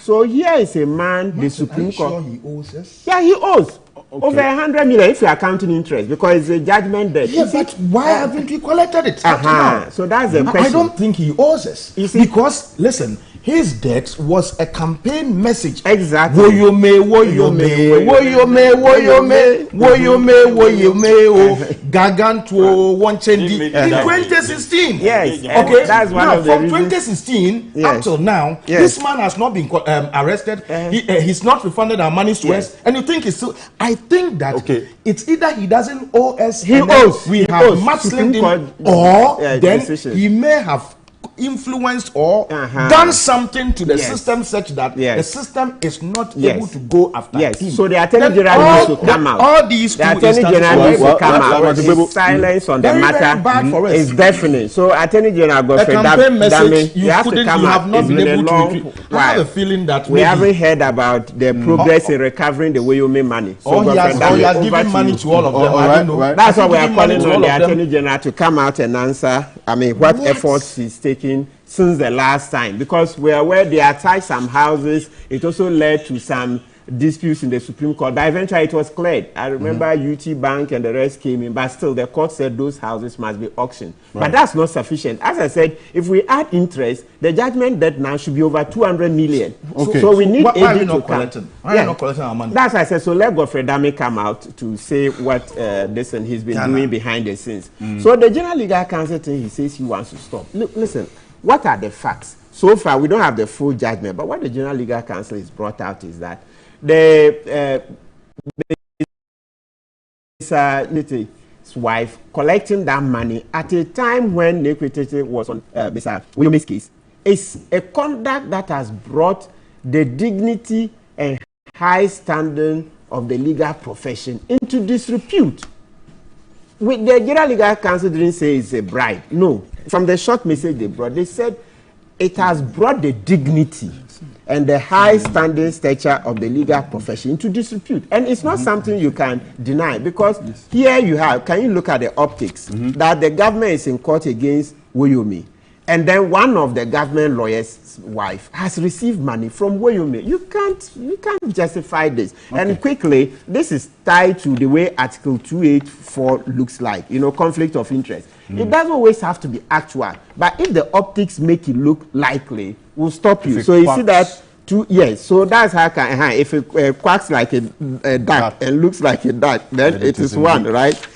So look at 284. It says, a public officer shall not put himself in a position where his personal interest conflicts or is likely to conflict with the performance of the functions of the office. So my emphasis is on the apparent conflict of interest. So this is, by analogy, this is what happened. So here the optics are that, look, once Mr. Nekwitete's wife received that money, the optics are that it's likely it would influence Mr. Nekwitete. Okay. As to what would happen actually, we don't know. Right. And let me quickly add, you see this Auditor General matter we're mentioning. You know, when Demlevo was leaving office, he sent the Attorney General over 100 disallowance and surcharge notices. Till date, we made some noise about it. Till date, we don't know what's happened to those ones. Because so he also asked for prosecution.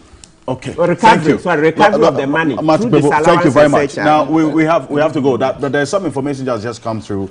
The Strategic Mobilization Limited, SML, has sued the Fourth Estate and Manasseh Awuni for defamation. That's the copy of the suit you see there, following the airing of this 3 billion expose. The company is demanding 10 million Ghana cedis in damages.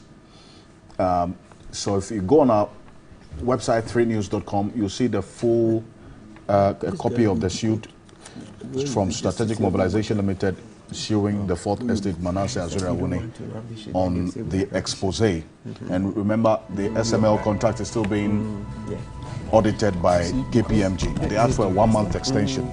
We'll keep track on that. I would want to thank you very much. Mutala Mohammed, thank you. Appreciate your time for coming. Member of Parliament for the Tamale Central Constituency, Martin Pebo, private legal practitioner. I see your message, Michael Atta, and then also Hillary talking about Martin Pebo and the commentary going straight to the point, and then also on the issue of the OSP recommendation that he made. Thank you very much. And Yoruba Ndi Apiakobi, thank you so much for coming. Professor Ransford Jampo, appreciate you. Thank you very much for coming. And I want to say thank you to you, our viewers, and also those of you who sent us close to 2,300 messages. I would want to say thank you to all of you, from PSC Kojoaze to Kobi Mensah to also Emmanuel Asante, Michael Atta, and many of you, Bernard Esia. 2,300 of the messages. We want to say thank you very much for always interacting with us here on Key Point. On behalf of the team, my name is Alfred Ocansey. Have a great weekend.